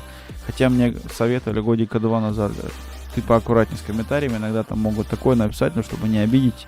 И люди по-разному принимают критику, знаешь, и И вот сейчас я не знаю, ну, прям... бывает такое, бывает. Есть, Вот да, но смотри, вот опять же, если ты зайдешь на одно из моих видео с Олединым, то, что вот мы совместно, вот, опять же, вот, без проблем. записывали NFS, мы там под каждым видео, а мы еще, знаешь, что делали? Я записывал у себя, это как летсплей. У себя там, ну, отдельно голоса мы записываем, мы так с этим заморочились. Он у себя записывал серию, мы монтировали по-разному, и потом мы друг у друга смотрели серии. Я у него, как он смонтировал, а он Да. у меня. И мы там с тайм-кодами вот под серию прям штук по 10 комментариев оставляли. Как Он у называется себя, смотри, зайди ко мне. У тебя на 600 канал. видосов на канале, сейчас смотрю статистику. Прикол. Я Ровно, тоже посмотрел ровно 600. ровно 600, главное. Ни минус, ни плюс. А у тебя 1400. Тоже Я прикольно. знаю, я знаю. У меня Давай идет- еще, у меня идет- еще 4 видео у тебя вместе. У меня А, подписчики специально? идут так, знаешь, так вот, пропорционально почему-то идут вверх с видосами. Я сам не понимаю, как это работает. Не Подожди, спрашиваю. да ты общий открой, общий, там у меня в общем. Ах, хотя у меня же здесь отстает. Да, я уже и открывал общий. четвертый там внизу, там четвертый столбец плейлистов, там как раз скоп. Плейлист. прохождение. Да. Пою, баги. Нет, это, видимо, в плейлистах. Да, тебе Это видосы у меня надо? в общей теме. И там общая страница. Секунду. Видос, с чего начнем? Кого прохождение NFS 2000? Не видос, а общее, как-то Юберсихт. Да, Übersicht, да, общем. Кого прохождение? Tomb Raider, озвучка. Кого прохождение 2015. Да. Дадим жару. Ну вот, смотри, 30 минут, 34, 28, нормально. Чё не такие эти. Мне, конечно, тяжело, я за 20 минут там много не наиграю, но как бы не было. Какой ролик говорил? Да, любой из них возьми, не знаю, там 6-й, 7-й. Там у нас комментариев по... Не, я это наверное, пропустил по-любому. Да, вот. Олегин, Эва, я Ага. прям хороший, едет боком, не могу добавить. Ну вот, дрын. О, Ами Соус, вот ты ее знаешь? Амелия Соус? Ага. Она же в Германии живет, Да, да. конечно, я знаю. Я с ней общался как-то. Она уже год ничего не стримила почему-то. У нее 7 месяцев назад последний раз был этот. Она живет на самом юге Германии, вообще недалеко от тебя сейчас. Фридрихсхафен. Она там... Я ей писал ВКонтакте иногда, но она отвечает так раз в 2 недели, наверное. Она сейчас вообще редко здесь, и я не знаю, что с ней произошло. Она там, у нее такая фигурка сейчас, как она, фитнес-тренер, да? Понятно. Вообще, вот, в Инстаграме на днях постила она фотку. Да, я думал поначалу это фейковая, но фотография прям сходится. То есть это она и есть. Ну, что-то она, не знаю, тут тишина пока. У нас Ладно. проблемки. Узнал, да. Видишь, и мне тоже приятно, когда я в комментарии кому-то захожу и увижу тех, кого уже тоже сам знаешь. Свой плюс. Прикольно. 15 комментариев, Да, 62 интересно. просмотра. Во, я говорю, что Ну, ссылка на плейлист. он у меня оставляет комментарий. Я у него под видео там оставлял. Ну, так, Тайм-коды, вдвоем вместе кооп такой, ну, почему нет? Ну да. Общая какая-то игра есть, также вместе, когда играете. Я тогда говорил, мы вместе стрим делали там с пацанами, говорю, делайте. Блин, мы с ним записывали как минимум сразу на 2 серии, и еще ты не представляешь, время пролетало просто. Мы такие, что уже 2 серии прошло, как? Вот именно. В том-то все и дело. Это очень быстро Просто делается. вот для других, не знаю, гонки скучно, не скучно смотреть, как мы играем вместе. Но для нас прям пролетало время просто, как вот 5 минут назад сел, и уже все, и уже надо завершать. Верю. Да я сам тоже как-то сел 3 часа, 2 часа. Поначалу сидишь час, думаешь, что-то, блин, время не идет, да? А потом бах, 3 часа пролетело. Да вообще. А самое тяжелое, мне кажется, вот когда вот чем долго это не делаешь, то есть вот у меня специально гостей долго не было, или вот я вот на спорте долго не был, потом первые 2-3 раза опять начать вот этот старт тяжело очень. А когда вот часто это делаешь, то есть если ты ежедневно стрим у конечно, тебя по 3-4 часа, для тебя 3 часа стрим провести, вот так пальцем щелкнуть, да? У меня было вот такое, по-моему, 2 или 3 года назад, когда я проходил GTA 5, вот я GTA 5 полностью на стримах прошел. Офигеть. Эта игра Да. тоже время занимает, да, у тебя?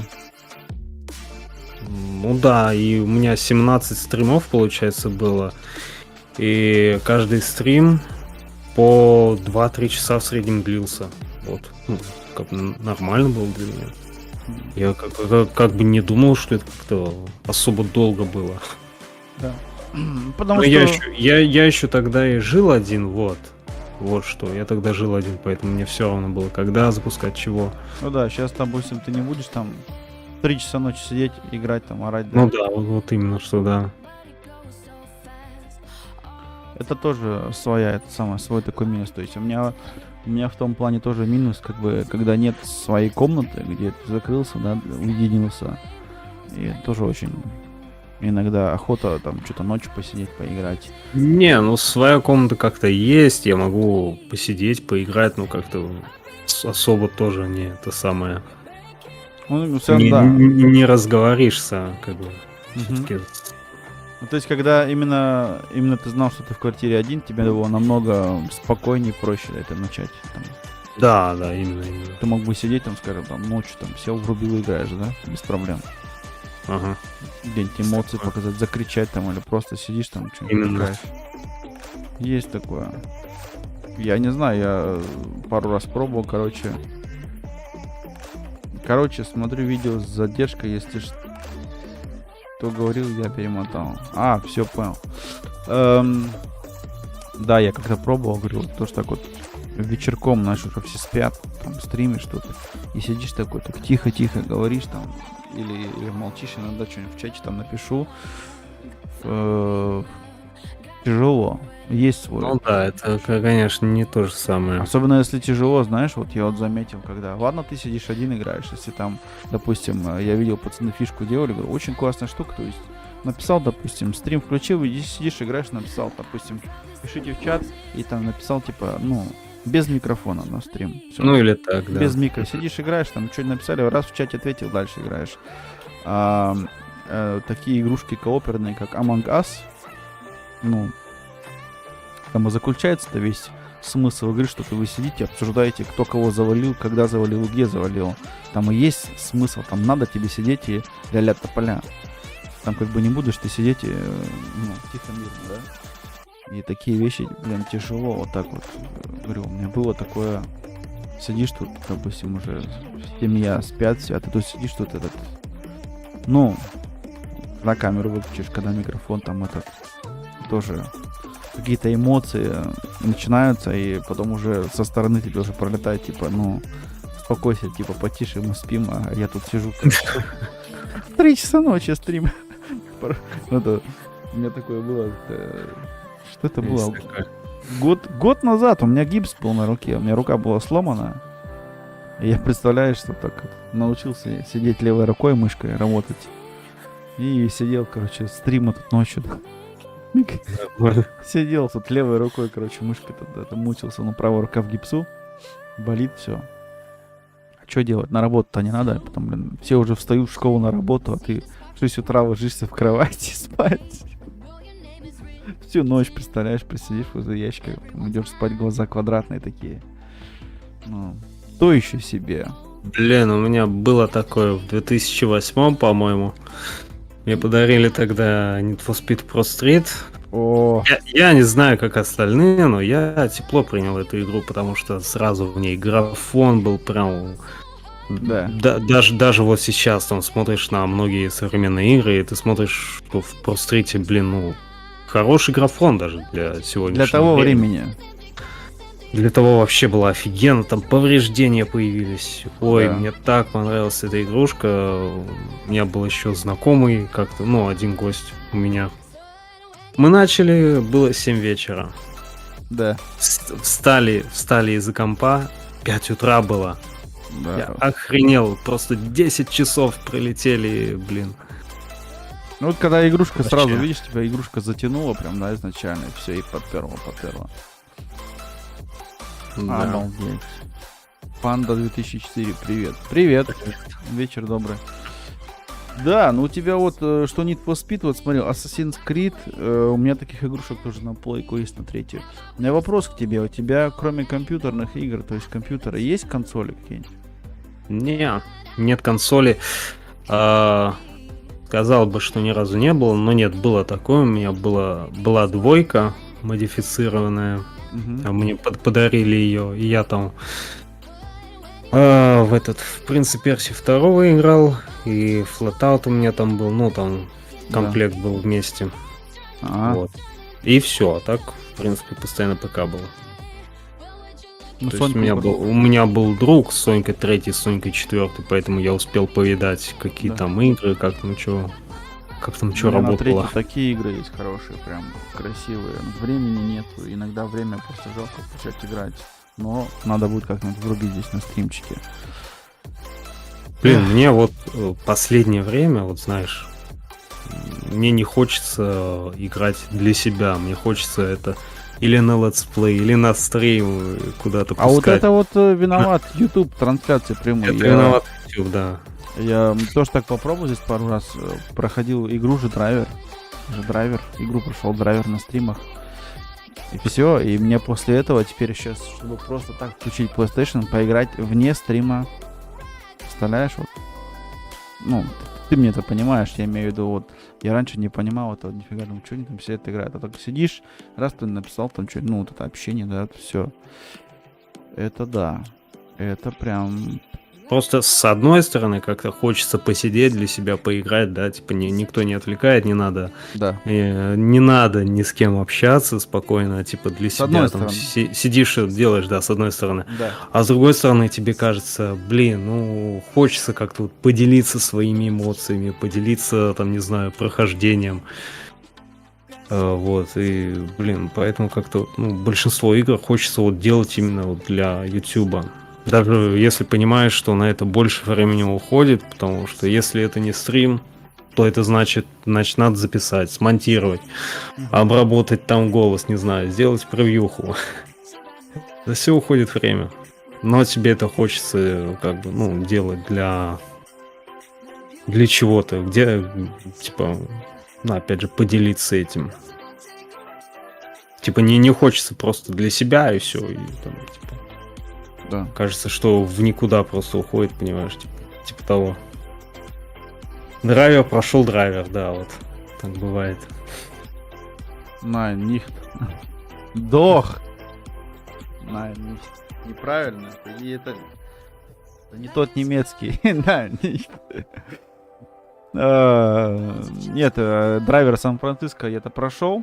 Вот она до сих пор еще, вот как прошел игру уже, она до сих пор у меня вот лежит, представляешь, вот возле монитора, то есть игрушка. Это у меня снизу PlayStation 3 подсоединенная на компьютер прям, да, через карту захвата.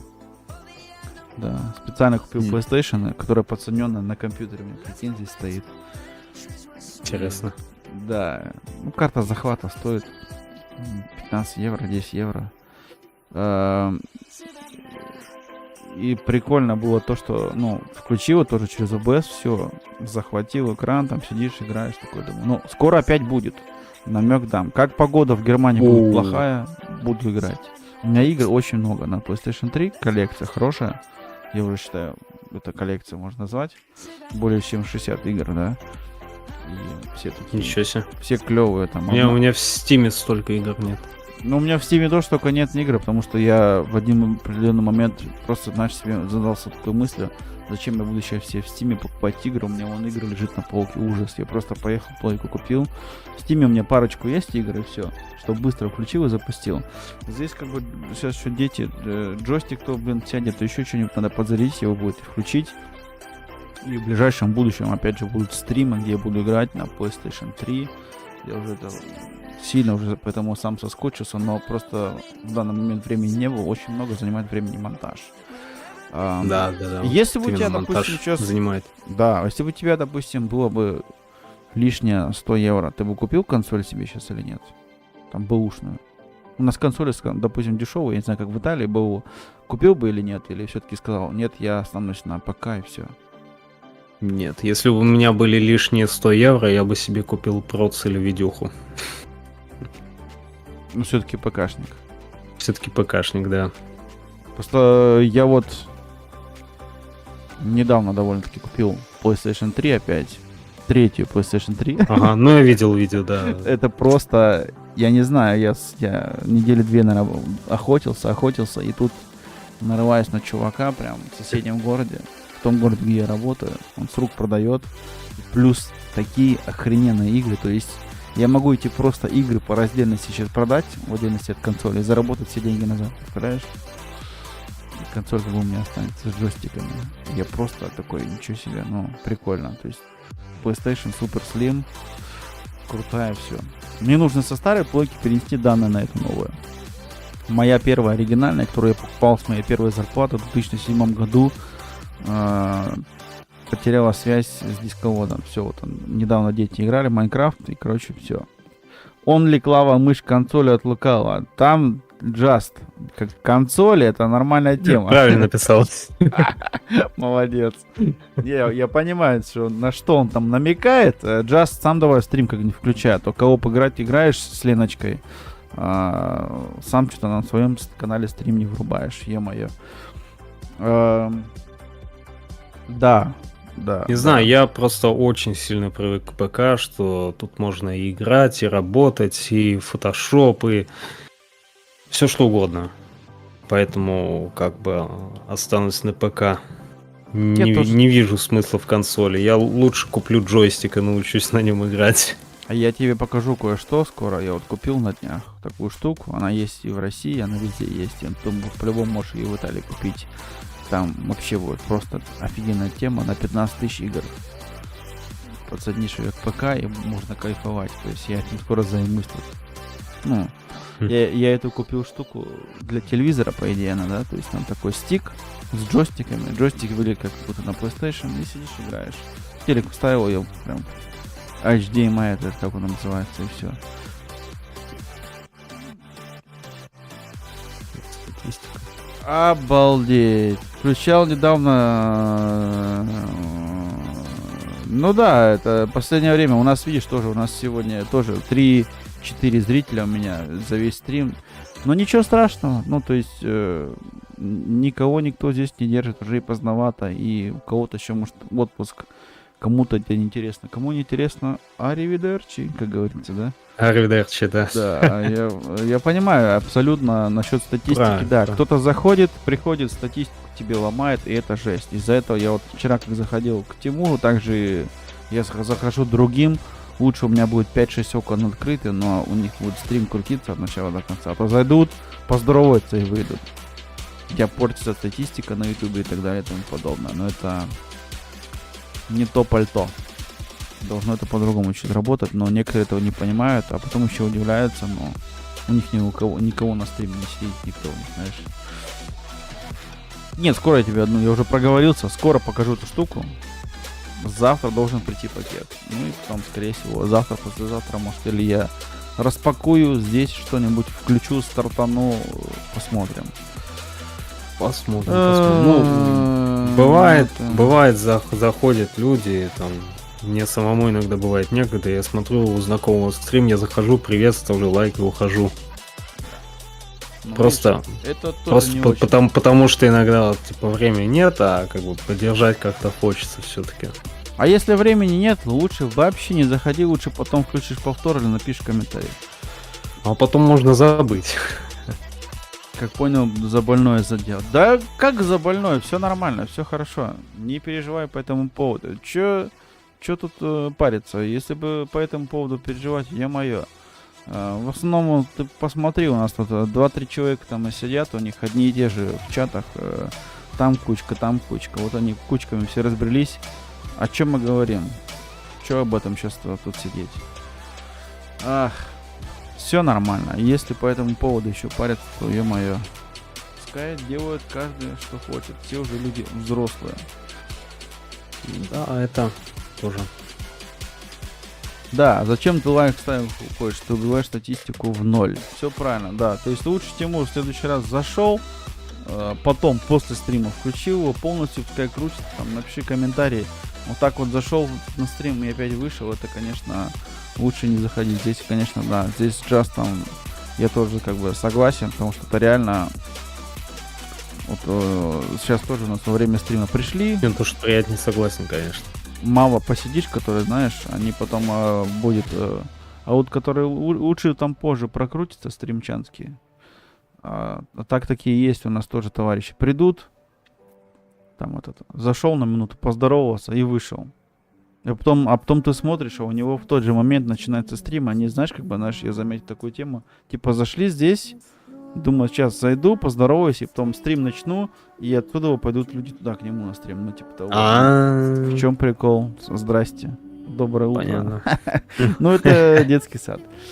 Лучше вообще не заходить, потом оффлайн смотреть. Вот, потом посмотреть оффлайн и поставить комментарий. Это будет намного приятней. И не только приятно, это будет приятно и полезно каналу и стримеру, развитию твоего Это да. стрима. Так Слушай, что, Тимур, слушай, а можно тебя спросить? Вот меня иногда вот мучает вот такой вопрос. Вот люди к тебе заходят на стрим и начинают обсуждать какую-то другую игру. Вот типа ты, не знаю, играешь в NFS Hit, а тебе начинают впаривать про, не знаю. Вот у тебя, кстати, звук пропал. Не слышу. я потому что молчу. Окей, все. Могу молчать, но это очень редко. Бывало такое, не без этого. И вот да, типа, не знаю, может какие-то правила У тебя начать же вот когда вчера, позавчера вставлять, такое было, вставлять в описании, чтобы люди не обсуждали другие игры, потому что ты сидишь. Тебе типа, это мешает? как бы, да? Давай начнем с этого. Немножко не нравится. Серьезно? Потому что, да. Наоборот, Потому что- смотри, любой актив в чате, это актив в чате, да? Конечно, единственное, если там в чате, Нет, это в чате будут естественно, мат да, гнуть, в чате кого-то обижать или поливать, или какие-то темы, которые прям реально жесткие, то, конечно же, человека это надо отправлять, сам знаешь куда, там, в бан или не в бан, там, да, просто блокировать. А если просто там по какой-то игре, ну там без ругани, без матов, там пару этих спросил, ну я думаю, это я бы это отнес просто к активу, к этому надо отнестись как бы наоборот, с позитивом, то есть человек зашел, начал диалог, там, ну как-то поддержать разговор или просто, ну, объяснить, что я не по этой игре не очень как бы шарю, там, или так далее, и тому подобное. Потому что это, думаю, будет намного лучше выглядеть и красивее, то есть человек, ты остался с ним Не, поддержал ну это в принципе да. разговор, нежели если ты человеку сразу, допустим, на пруп скажешь, там, нет, это, ну, я на таких стримах был, честно тебе скажу, я видел такое, когда, типа, вот, нечего здесь обсуждать другие игры, короче, и началось. Нет, я ничего не говорю по этому поводу, я просто Да. говорю, что не особо приятно. Лучше бы мы говорили про той игре, в которой, типа, Понятно. сейчас как, ну, Да. о игре, о которой сейчас идет и речь. Ну, сам понимаешь, ты А всё смотришь Tomb абсолютно Raider понимаю. и как Да, я тебя здесь понимаю, но я тебе сразу могу сказать, вот сколько у меня стримов на канале было там в течение 2 лет, и в 80%, а то и 85% чат, обсуждаем другие игры. чат, там вообще в чате идет 85% мимо того, что ты делаешь в данный момент на стриме. Ну, я имею в виду не сейчас, а именно когда ты играешь. Ага, ну, И это бывает, норма- бывает такое. И это С абсолютно этим нормальная согласен. тема. Ты должен к этому воспринимать это наоборот. Просто актив в чате, люди... Вот у меня такое было, я сидел, играл там Resident. Или я играл Драйвер Сан-Франциско. Люди сидят там, обсуждают, разговаривают, там комплименты, розочки шлют, там поцелуйчики. Общайтесь, сидим, кайфуем. То есть я сижу, играю, там в забор врезаюсь. Они разговаривают там о своем, там кому какие сосиски куда вставить. Вообще прикольно. Ну то есть там актив, я здесь играю, тут часы крутятся, то есть я довольный. Пока там никто никого не оскорбляет, не поливает ничем, да, это уже другой разговор. Тогда уже надо, конечно, ну, нельзя на личности переходить, а вот когда вот такое общение клевое, то есть ты видишь, у тебя там человек 10 сидит прям реально, да, и переписываются. Да на здоровье. Какие проблемы? Они, знаешь, так между делом там что-нибудь там прикольнуться надо мной, когда, ну, я что-нибудь накосячу, а ты знаешь, как сказать, ты не можешь не накосячить, когда ты едешь на тачке, да, там повороты, ты смотришь одним глазом на другой монитор. Да, я в чат, видел у тебя хит, да. и врезаешься куда-нибудь, и это сколько раз было, и это нормальная тема абсолютно. Я не робот, машина не на Я автопилоте. знаю, это не Tesla. у себя такой вот, я на первый твой стрим попала, так же было. Да, конечно, это нормально. Ну, то есть, ты посмотри, у меня чат оставался после стримов, то есть сидят там, общаются. Да, общайтесь на здоровье. Ну, в этом-то и заключается весь этот. Когда у нас вот такие стримчики, вот, пожалуйста. Я когда захожу, оставляю четкое понимание, пишет Just. Я фоном, чтобы человек понимал, что я его не слышу, и он не один. Периодически пишу тут, чтобы YouTube учитывал мое присутствие. Да, он учитывает это присутствие, я вижу, что он здесь, и на счетчике стоит число, что вот он реально на все протяжение, никуда он не сел, то есть он онлайн поддерживает. Это круто. Я тоже иногда делаю, да. Есть Драйвер такое. играл с драйвером. Ну что, смотри, игра с маленьким. Нет, это не то. Я играл драйвер Сан-Франциско, а Юрец Бартлби, короче, наш товарищ один общий. Ну, как обычно. Ну, классное общение в чате, клево, то есть. Нет, чат лучший двигатель в ленте. Да. Так, и еще. А это важно, видишь, это очень важно. Just, видишь, ну, Это важно, мы, да. мы с ним прям, ну, одна волна такая есть определенная, это клево, то есть, ё-моё, посмотри, у него есть пару есть классных роликов. Насчет, кстати, Vita EQ, вот мы недавно заходили, недавно мы общались, у меня стримчик был. Сейчас я тебе покажу ролик, я тебе ссылку скину в чат, ты можешь зайти, чтобы у тебя потом меньше было вопросов, но все равно, если у тебя будут вопросы, с удовольствием задавай. Сейчас я его найду, подожди, продвижение YouTube. У меня даже есть плейлист по этой теме, это очень тоже удобно. Как убрать лаги, обучение, продвижение. Streamlabs OBS, как стримить, продвигать, вот, так настраивать, использовать теги Vita EQ. Очень классно. О, почти 1000. Да, у него Плохо. почти 1000, вот она, плюс-минус осталось там чуть-чуть. Вот классный ролик, Тимур, посмотри его.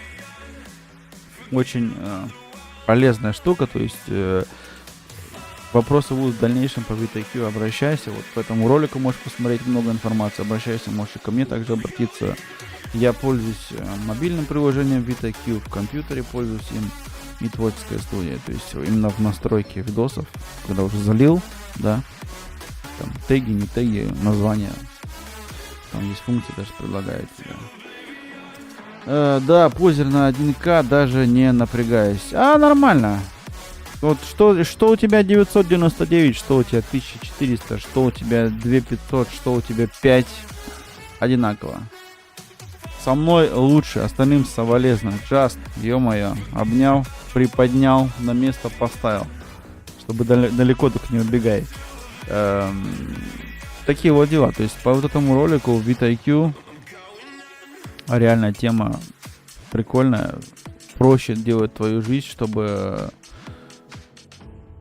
Ой-ей-ей, Олег, совсем забыл, ты мне нужен после стрима. Серьезно? Блин, жена тоже такое сейчас только что говорила. Надо аккуратнее быть. Надо залезть себе в ПК. Нельзя. Там на немецком все, ты же знаешь. Я что-нибудь сломаю опять, я боюсь. ПК моего. Такие вот дела. Если, говорю, Тимур, если будет у тебя интерес, вот, есть ссылочка, все, посмотри. VitaQ штука такая. Понравится. Она, тут, короче, два варианта. Или она тебе понравится, ты будешь ей пользоваться постоянно, как мы. Или ты скажешь, ну, тебе в баню, как есть, так и есть. Вариантов только два. Скорее всего, понравится. Почему нет? Вариантов всего лишь два. Пользоваться ей реально просто. Есть у них канал на ютубе, есть на русском, на английском, на любых языках, да, ну, обучающий по VitaQ. Я даже пользовался несколько месяцев платной версией. Серьезно. Не ковыряй мой ПК, блин, он и так еле дышит. Мне похер твой немецкий кадрист. Такие вот дела. Я познакомился как-то с ней и началось. Зергут, Вальдемар. У меня еще к тебе такой вопросик был. После Tomb Raider Lara Croft, если Ларочка, эта игрушка пройдется через, скажем, месяц-полтора, может раньше, Есть какие-то уже игры в плане, которые ты, скажем, в будущем своем хотел бы поиграть, или игра уже есть, но ты ее еще просто не играл? Есть у тебя такое? Так, вот у меня на шапке канала, Да. где У тебя тут написано T-Games of разные персонажи игр. Да-да-да, я их все проходил, кроме вот этого котика посередине, Стрей. Вот да. я его планировал тоже пройти, эту игрушку. Год назад играли в нее. Короче, ты Ну, тоже будешь с котиком. не на стрим, а на Let's Play, скорее всего. Ну, не знаю, посмотрим. Ну, готовься тогда, если ты не видел ничего про эту игрушку, тогда готовься. Не видел ничего и не хочу. Тогда я буду молчать. Не спойлерю. Не, я тебе из этого ничего не говорю. Просто мне интересна будет твоя реакция, скажем так. Dust is Окей. good. Just is good. Just is very good. Very good. Такие вот дела. Еще Uncharted мне надо продолжить. Там вот вторая часть же там. Ну, типа Uncharted 4 есть, но у Да. него А я в них так и две не- как бы разные. Так и не понял ничего этих Uncharted. Не дошло до меня это как-то. Ты Наверное, с первой части играл, смотрел, не знаю.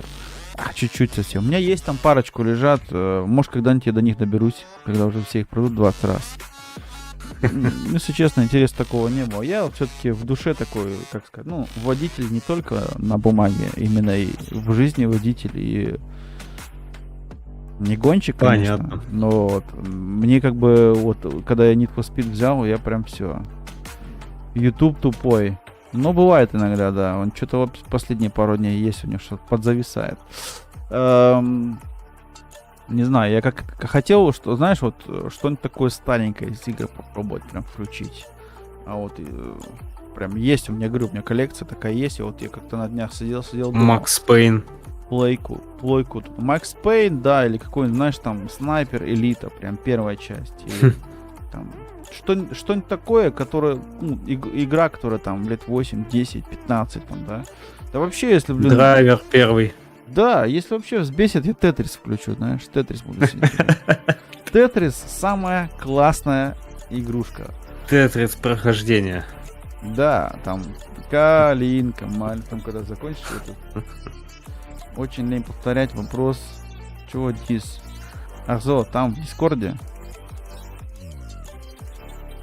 Что-то я не понял. Сейчас, подожди. Just. У меня лучший вопрос есть. Ретро-геймеры. Есть исключительно новинки, есть тематические, конкретную игру. В чем фишка твоих видео? Вот, это скорее всего тебе вопрос. Да, Моих? YouTube почему-то этот от Джаста не выбил, но я вот, он сделал скрин. Реально, вопроса этого нет на YouTube здесь, я не понимаю почему. В чем фишка, вот, да. Моих игр? Да, вот смотри, у меня лучший вопрос. Есть ретро-геймеры, есть исключительно новинки. Вот да. Вот у тебя я игрушка... средний тип. Я как бы я не разделяю, знаешь, по новинкам, не новинкам. Да, ну то есть Киберпанк мне вот- совершенно случайно, но... Да, как бы смотри, вот мне нравится Tomb Raider, вот самая первая часть, ну ты сам видишь. Первую, вторую сейчас прохожу. Да, сколько я лет этой игре? Она что же уже не новая? 95-96 года. Вот это типа ретро. То есть у тебя Unbound Да. новая, Tomb Raider Unbound новая, старая. Tomb Raider ретро, да. И То есть я у могу тебя их такой как микс, как сказать, как у нас Микс, да, говорят, именно. 50-50, то есть у тебя бы есть... под настроение, да. Короче, как и у меня, да. Если охота, играем в что-то новенькое, допустим, а если все надоест, включишь Тетрис. Да, типа того. Марио Брос, знаешь этот? Не, ну мне главное, что сюжет есть, играется. Так что. Я на графоний в этом плане не обращаю внимания. То есть, где он есть, где он классный, супер. Где его нет, но есть сюжет. Офигенно. Вон, смотри, Главное, чтобы драйвер, это было как тебе играбельно. музыкальное творчество Тимура? Нормально, заценил. Tomb Raider, приключения, ретро и загадки. Да, вот мне нравятся приключения, ретро, загадки и гонки. Обожаю просто. Вот, кстати, да, вот смотри. Серега стримит, он Only Dandy, Game Boy, да, есть такой шутер типа CSGO, ну это такое, да. Tomb Raider это приключение ретро-загадки, но я не знаю, ну я смотрел вчера, ну прикольно бегает, там что-то делает, там свое такое Resident Evil в начале, да, еще такое, резики же тоже старые есть, но там больше загадок, здесь как-то больше это приключения. Ну, тут тоже загадки есть. Тоже надо думать, куда пройти, как сделать. Ну да, то есть Там- я смотрел, да, какие-то там коды задавать где-то там что-то, надо уже Hello, подумать. hello, hello, Данила. Да, Hello. Данила зашел в чат, я ему скинул вот ссылку. А, потому это что твой в Дискорде человек? писал. TYRNU. Да, ну окей, я понял тогда, что это раз спросил именно меня, значит, с твоей стороны. Hello, hello. Вот он как раз вот по трекам, по музыкальным, вот он занимается сведением. Окей. То есть Вот он я- такой Я музыкальный про него продюсер. говорил вот в начале где-то, да. Да. Окей. Трей Он, это кстати, новинка условно. Вчера был на стриме, кстати, с нами. На Tomb Raider. Кстати, да, точно. Я ты мне напомнил, да, я в чате, я помню, он стоял, да. Он писал больше, чем я, поскольку я был, говорю, занят и чуть-чуть. Я тут начал вчера монтировать. Наконец-таки новый ролик. Неделю почти что была пауза от компьютера. Даже 2, я же в отпуске был. Ага. Да, я вчера его видел, точно. TYR. Как его звать, этого человека? Данила. Данила. Данила, привет тебе. Он живет у тебя в Италии там или... Не живет в Италии. Это также его по Ютубу знаю, как и тебя. Но с элементами загадки, значит, дважды уже загадки совпадно. Ну вот сейчас возможно, что Сам в шоке. осознанно будет ли желать упорно игры с загадками, чтобы кто-то тебе подписывался, понимал, что у тебя крутые логически интересные игры, где можно подумать, тыкать. Just, фига Just, Ну, типа блин. того. Есть немного. Есть. Вот тебе реально тебя напрягают вот эти вот загадки или нет? Или все-таки ты наоборот кайфуешь от этих вот условий каких-то там и ходишь, разгадываешь? Или все-таки ты бесит иногда такие вот эти вот какие-то Блин. условия игры? Зависит больше от игры, я тебе скажу. Если это Tomb Raider или Uncharted, мне прям по кайфу думать над этим, как-то вот догадываться. Если бы это была какая-нибудь другая игра, не знаю, какой-нибудь Dark Souls, то, наверное, бесило бы, да. Мгм. Наверное, больше от игры зависит. Мгм. Все-таки я больше вот по приключениям, но вот если там есть как бы приключения и загадки, Мгм. офигенно. Люблю такое. Прям бродилки, загадки. Вот я как бы вот человек двух типов, да, я люблю такие игры, вот, да, Да. и я обожаю гонки типа NFS. Да. Вот.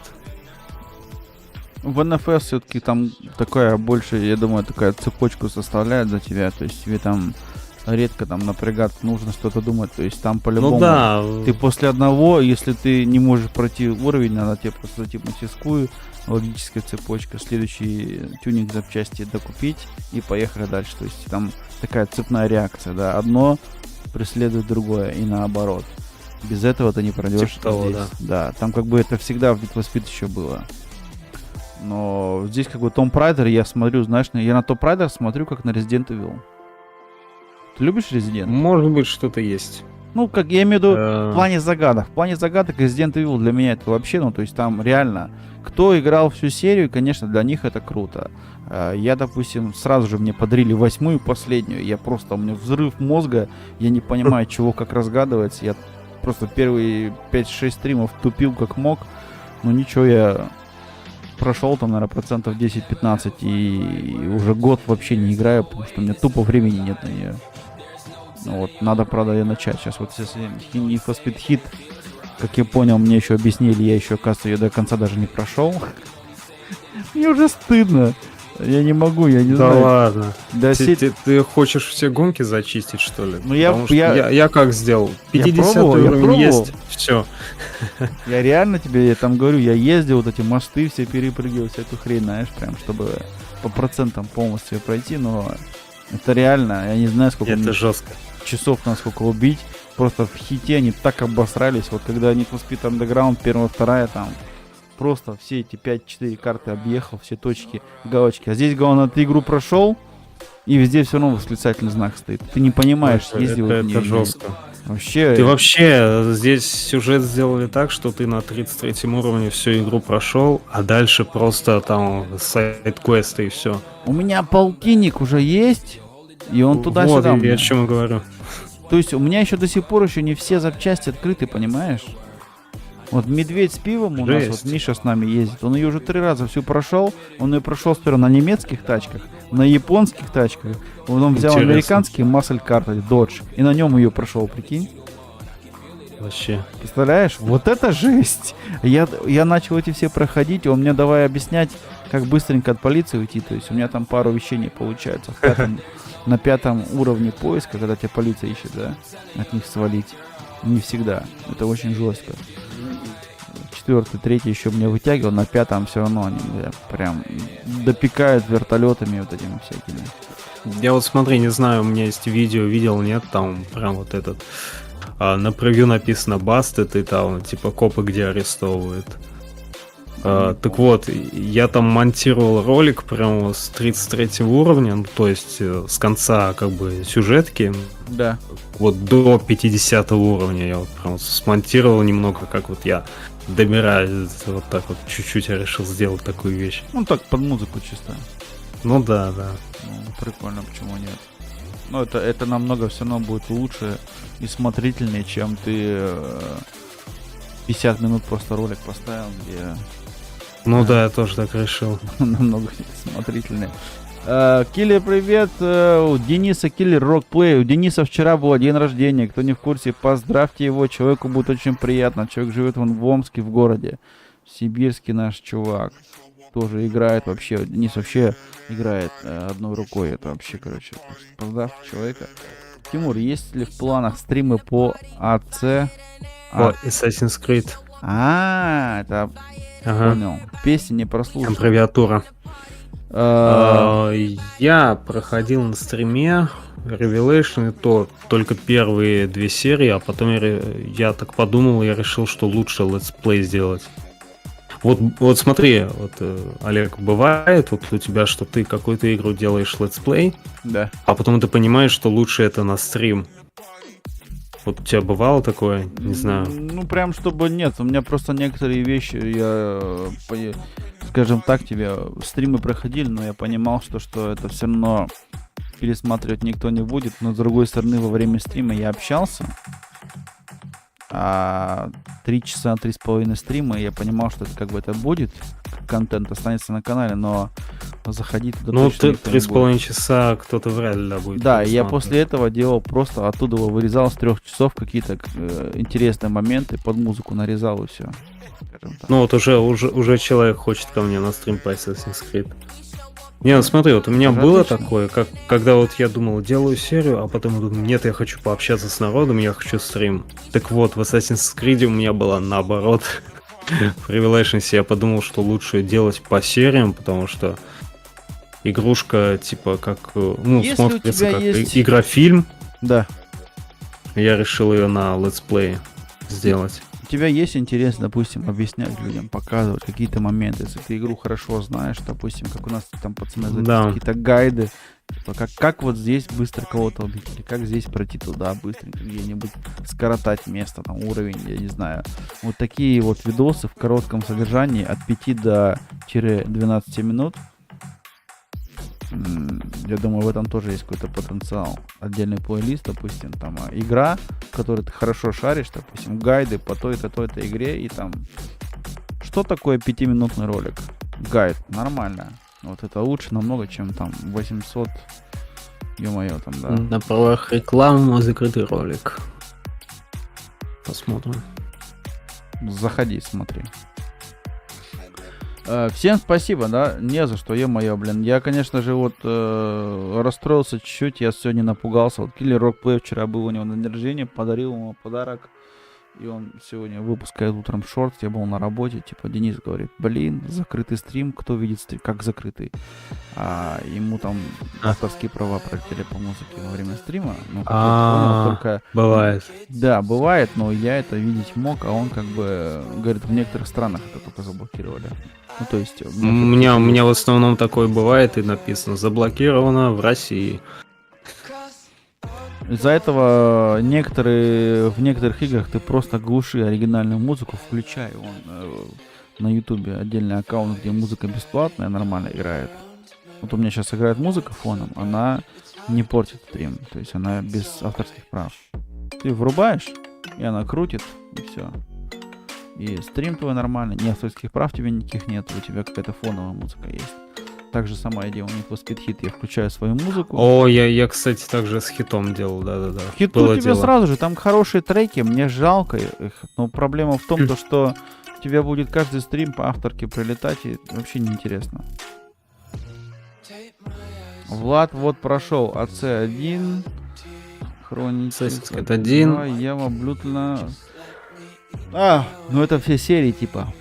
Одиссея, Brotherhood. У меня есть эти серии, Assassin's Creed лежат вон на дисках на плойке. Все, е-мое, пацаны. Вот, когда я буду это включать, никто не знает. Но оно все есть. Главное есть. Слушай, Данила, я бы прошел Assassin's Creed на стриме, да, но именно в те, в которые я уже играл. Думаю, было бы, да, прикольно. Можно было бы как-нибудь. Мог бы себя представить в какой-нибудь игре, допустим, которая, ну, вообще не те жанры, что ты сейчас вот проходишь, там, допустим, вот сейчас я посмотрел сейчас на канале, что я у тебя не видел, допустим, какой-нибудь Battlefield, вот эти вот, CSGO, вот эти вот стрелялки там, на шутеры, Call of Duty, я вот не вижу. Counter-Strike у меня есть, один стрим был по нему.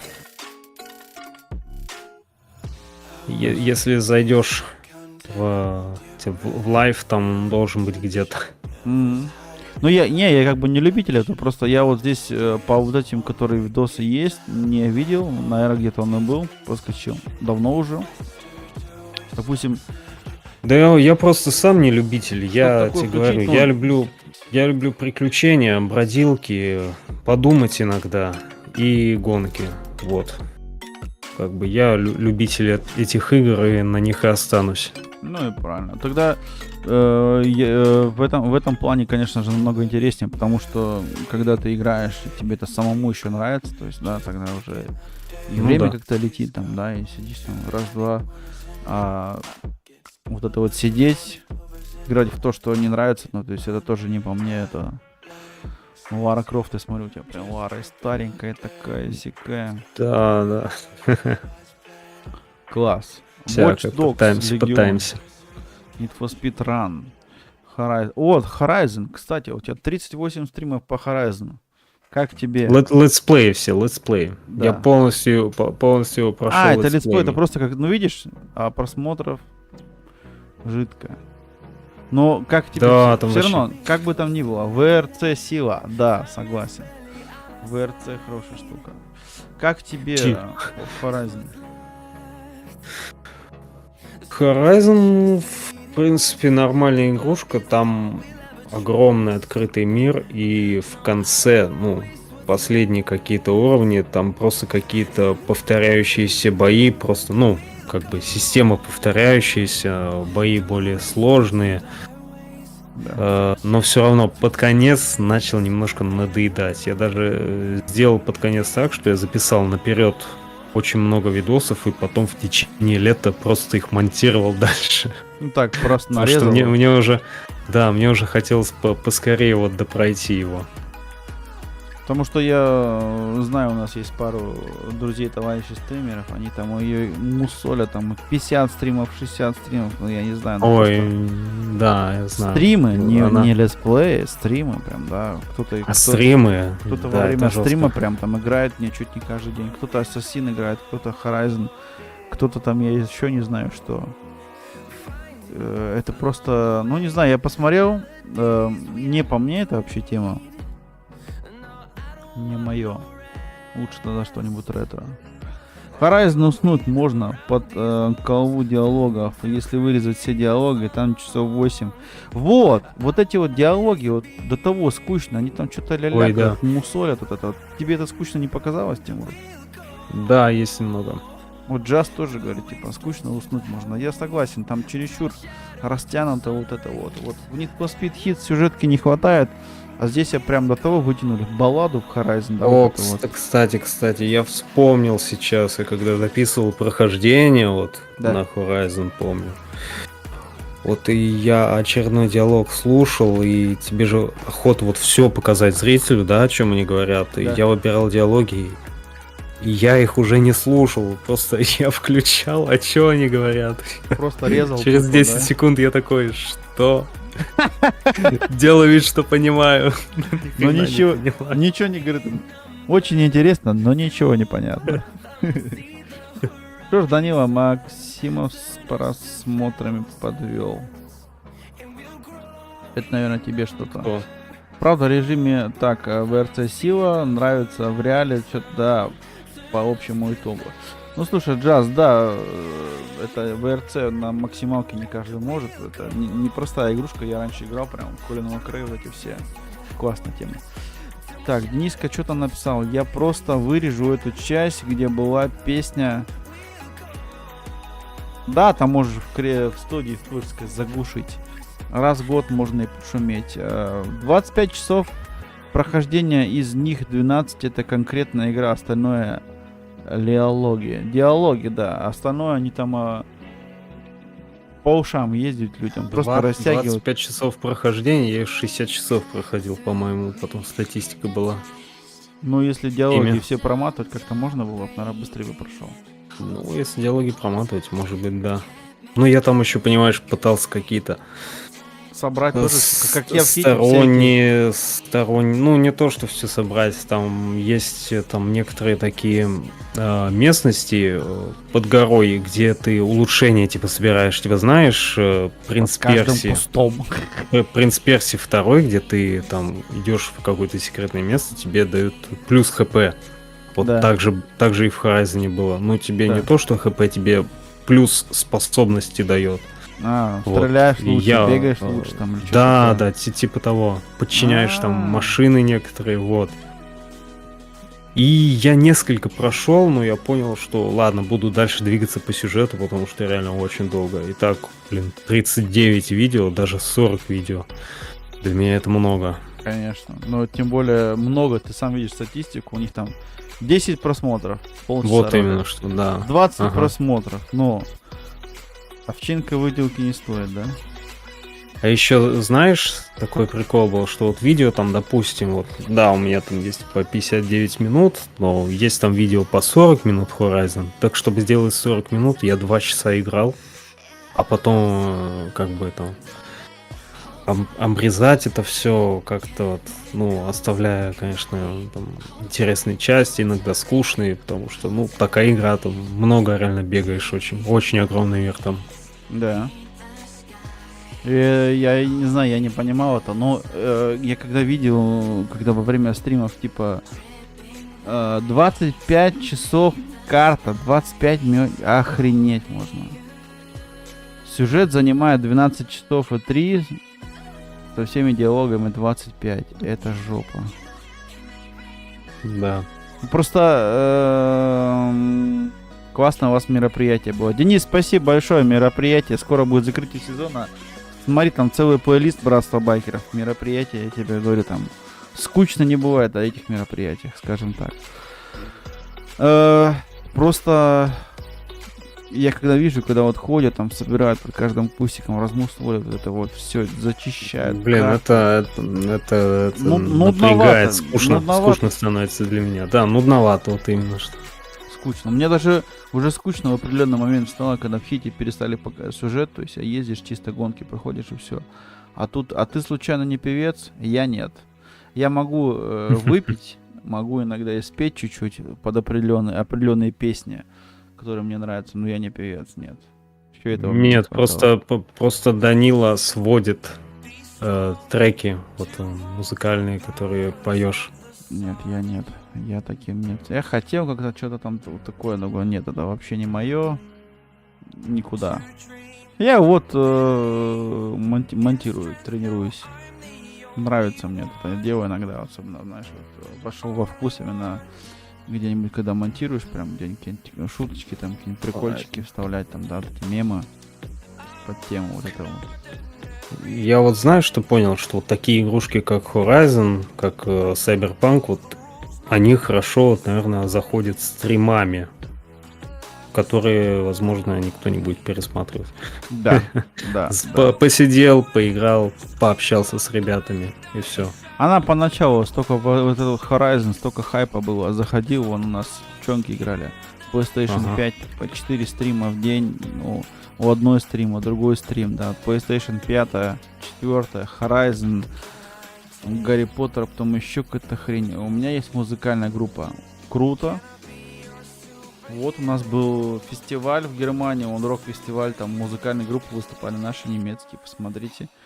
У меня вон песни выходили на канале. Всем привет, Fanbase of Future. Здравствуйте. The Future. Да, Привет. добрый вечер. Да, по-своему. Ну, то есть, лучше оставаться при своем, пока вот что умеешь делать, тренироваться, развивайся, круто. Блин, я не знаю, видишь, в этом году не получилось. У меня была идейка, если честно, но чуть-чуть Ну, ты говорил, да. с графиком было Ты тяжело. хотел. Я хотел, сильно хотел. С графиком тяжело, я не один. Если бы я был Ну только да. с женой, без детей, было бы проще, как бы мимо проехать там где-нибудь. Я смотрел даже, когда мы домой ехали, чтобы я в 300 взял отель. Переночевать, то есть у тебя там, да, где-нибудь в городе, и потом дальше двигаться, если что. Ну, там встретиться на пару часов, а дальше ехать. Ну, как-нибудь. Я хочу в будущем двигаться в сторону рока больше хотелось бы в металл. Вот почему нет. Такая музыка, ну, довольно-таки комьюнити не маленькая. Почему нет? Вперед из песни. А что до день рождения пацанчика? Да, посмотри. Вот у него было день рождения. У нас сейчас через 2 недели опять Денис будет такой же самая тема. Будет день рождения, мы ездим его возим. Посмотри видос. Есть такое, то есть когда-нибудь, я не знаю, говорю, в этом году, скорее всего, уже не получится. В октябре я планирую, может быть, на север опять сгонять. Может быть, не знаю. Но на следующий год в твою сторону поедем, а там уже разберемся. Просто с детьми не так просто. Не так просто. Иногда в Австрии вот мы оставались один раз переночевать. В Австрии ехали на юг, остановились. Назад возвращался, возле Зальцбурга опять взяли. Ночлег так же самое, да. Прикольно. Выходишь в балкон, у тебя гора такая перед тобой, Альпы, да. Это просто взрыв мозга какой-то.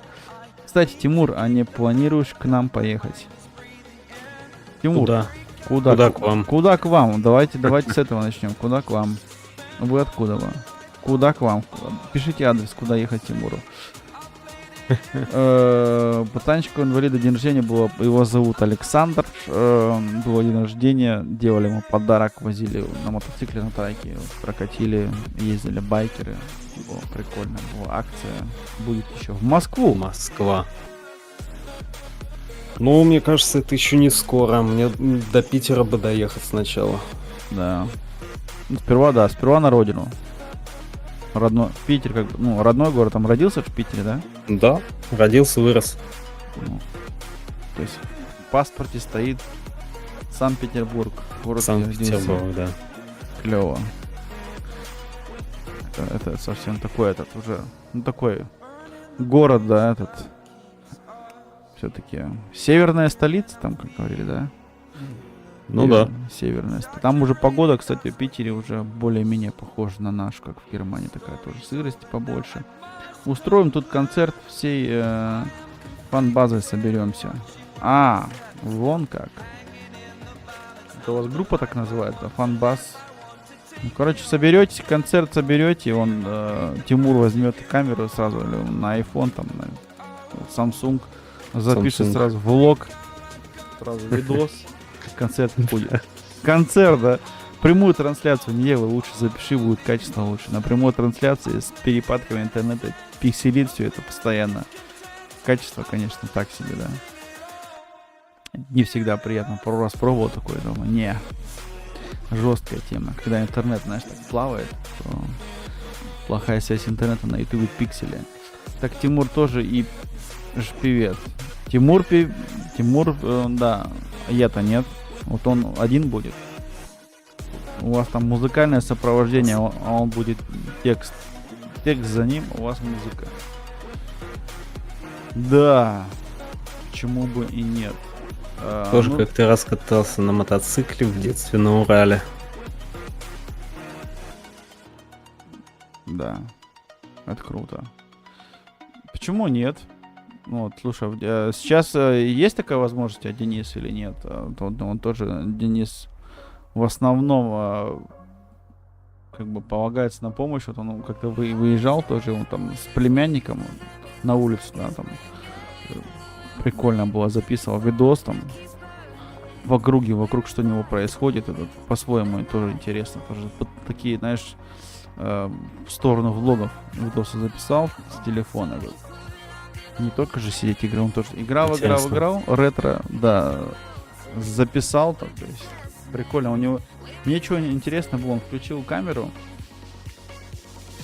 и у него, получается, камера была главная, и селфи камера была включена, и та. А, у меня тоже можно так делать, кстати. Ну, кстати. вот он так сделал, записывает, я такой смотрю сперва, не могу понять, думаю, как зеркальце, да, потом получается, и ту сразу включили, то есть он когда записывал, что возле него творится в округе, и маленькое окошечко там было, да, получается, это селфи-камера, такой, прикольная тема. Вот он пару видосов записывал, погодка как была, там вышел. Тимур, а ты рассказывал драйвер про Данила Максимова? Я рассказывал про Данила. Не знаю, Максимов, не Максимов. Данилов, это, наверное, это Y, это вот Нью. Я тоже на Урале катался, на мотоцикле здесь на Урале катался, на мотоцикле Урал, мотоцикл Урал, да. Драйвер играл в драйвера, все нормально. Ну да, не без этого. Драйвер играл в драйвера, драйвер восстанавливал драйверы на компьютере. Неделю назад было дело, не поверьте мне. Но только они называют везде драйверы, а в немецком называются это трайберы. У нас не драйвера, трайберы. Это, короче, тема еще та была. У меня неделю назад у меня проблема была. То есть я вот еще с Дискордом тут воевал. Дискорд не работал, приложение не мог обновиться. Опять же, благодаря драйверам. Но теперь, слава богу, все получилось, все заработало, и мы смогли чуть-чуть организовать вот это, посидеть, пообщаться. Так что, ну не знаю, будем, наверное, закругляться потихоньку. Как тебе? Посидели, поговорили чуть-чуть, уже 3 с лишним часа, я смотрю, слушай. 3,5 часа почти. Не устал? Нормально? Все хорошо? Всем желаю позитива на этой ноте. Общайтесь, двигайтесь, путешествуйте, познавайте мир. В путешествии мир познается. Вы видите, как живут вокруг вас, что происходит вокруг вас. Это все то, что никогда не покажут по телеку. Так что путешествие не забываем. Это помогает. Помогает познать, увидеть мир с другой стороны. Тимур, зацени трек обязательно. Да, обязательно заценим. Это он в Дискорде мне скинул. Понял. Ну, мы русский народ, значит драйвер. Да, драйвер, да. Да нет, тоже у нас тоже драйвер стоит, если на английском, на этом. Пока-пока. Да, всем на этой ноте большая благодарочка. Все, кто были, сегодня нас было немного. Тесная, маленькая, уютненькая компания Покедова. Да, посидели, потихоньку пообщались.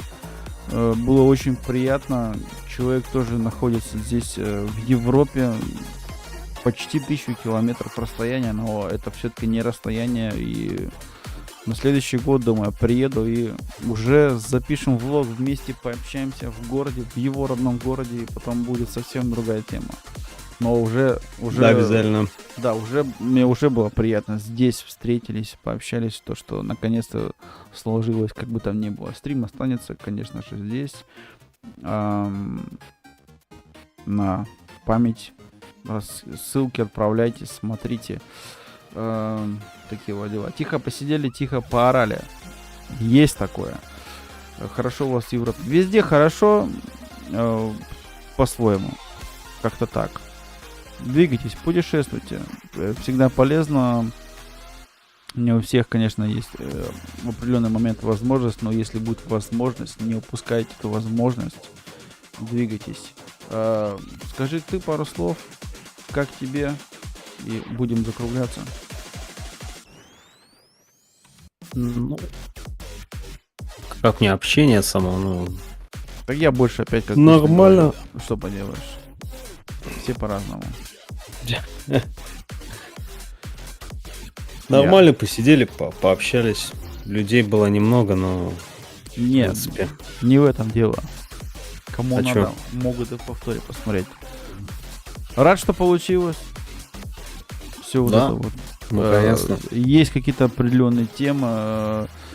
Я думаю, в будущем, в ближайшем я скину пару игр, которые мы в кооп уже играли. Здесь очень прикольные, веселые. И если будет интерес, welcome. Сделаем какой-нибудь коопчик.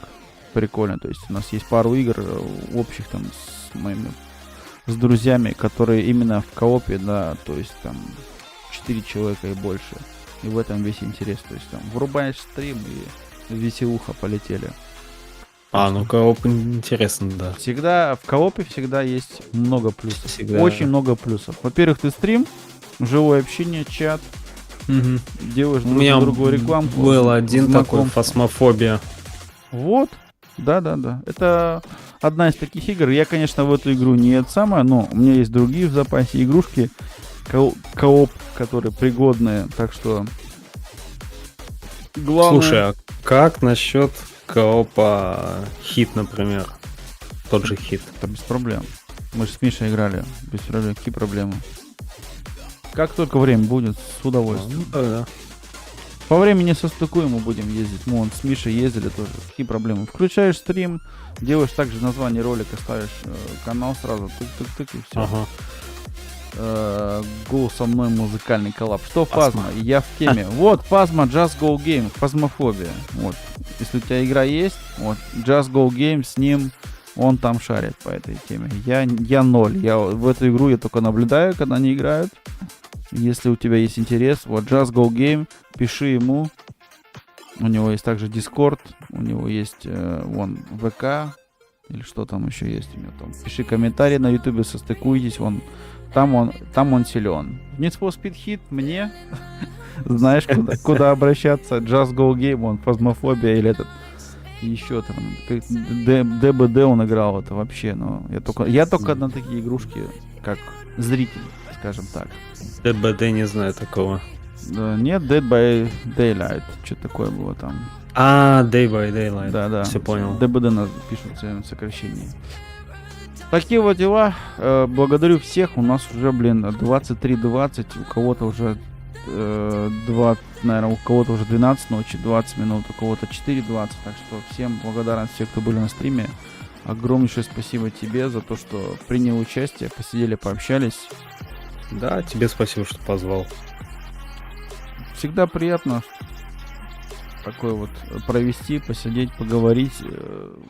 Канал здесь, ссылочки есть, ссылочка в названии стримчика, так что забегайте, знакомьтесь. Был очень рад. Я говорю всем до скорых встреч. Может быть до завтра, может быть до послезавтра, еще не знаем пока. Всем пока, всех был рад видеть абсолютно. Тебе, вон у Дениса 3:21, ё-моё, 4 часа разница. Ладненько, надо прощаться реально, ты что, мне уже тоже нужно двигаться. Такие вот дела. На сегодня это все. Благодарю всех. Я говорю, как всегда, продолжение следует. С нами был TIA Games. Канал здесь. Ссылочку еще раз вам в чат. Пока-пока. Да, до скорых встреч. Завтра, послезавтра, я думаю, мы на YouTube обязательно увидимся. Так что не забываем канал здесь. Все, Тимур. Удачи. Ага. До скорых встреч. Созвонимся. Как время будет, еще и поиграем. Я Хорошо. на Обязательно, да. этой ноте всем пока-пока. Продолжение следует. Давайте, Всем всем пока. удачи. Все, я уже трубку ложу, отключаюсь. Да, давай. Удачи. Все, пока.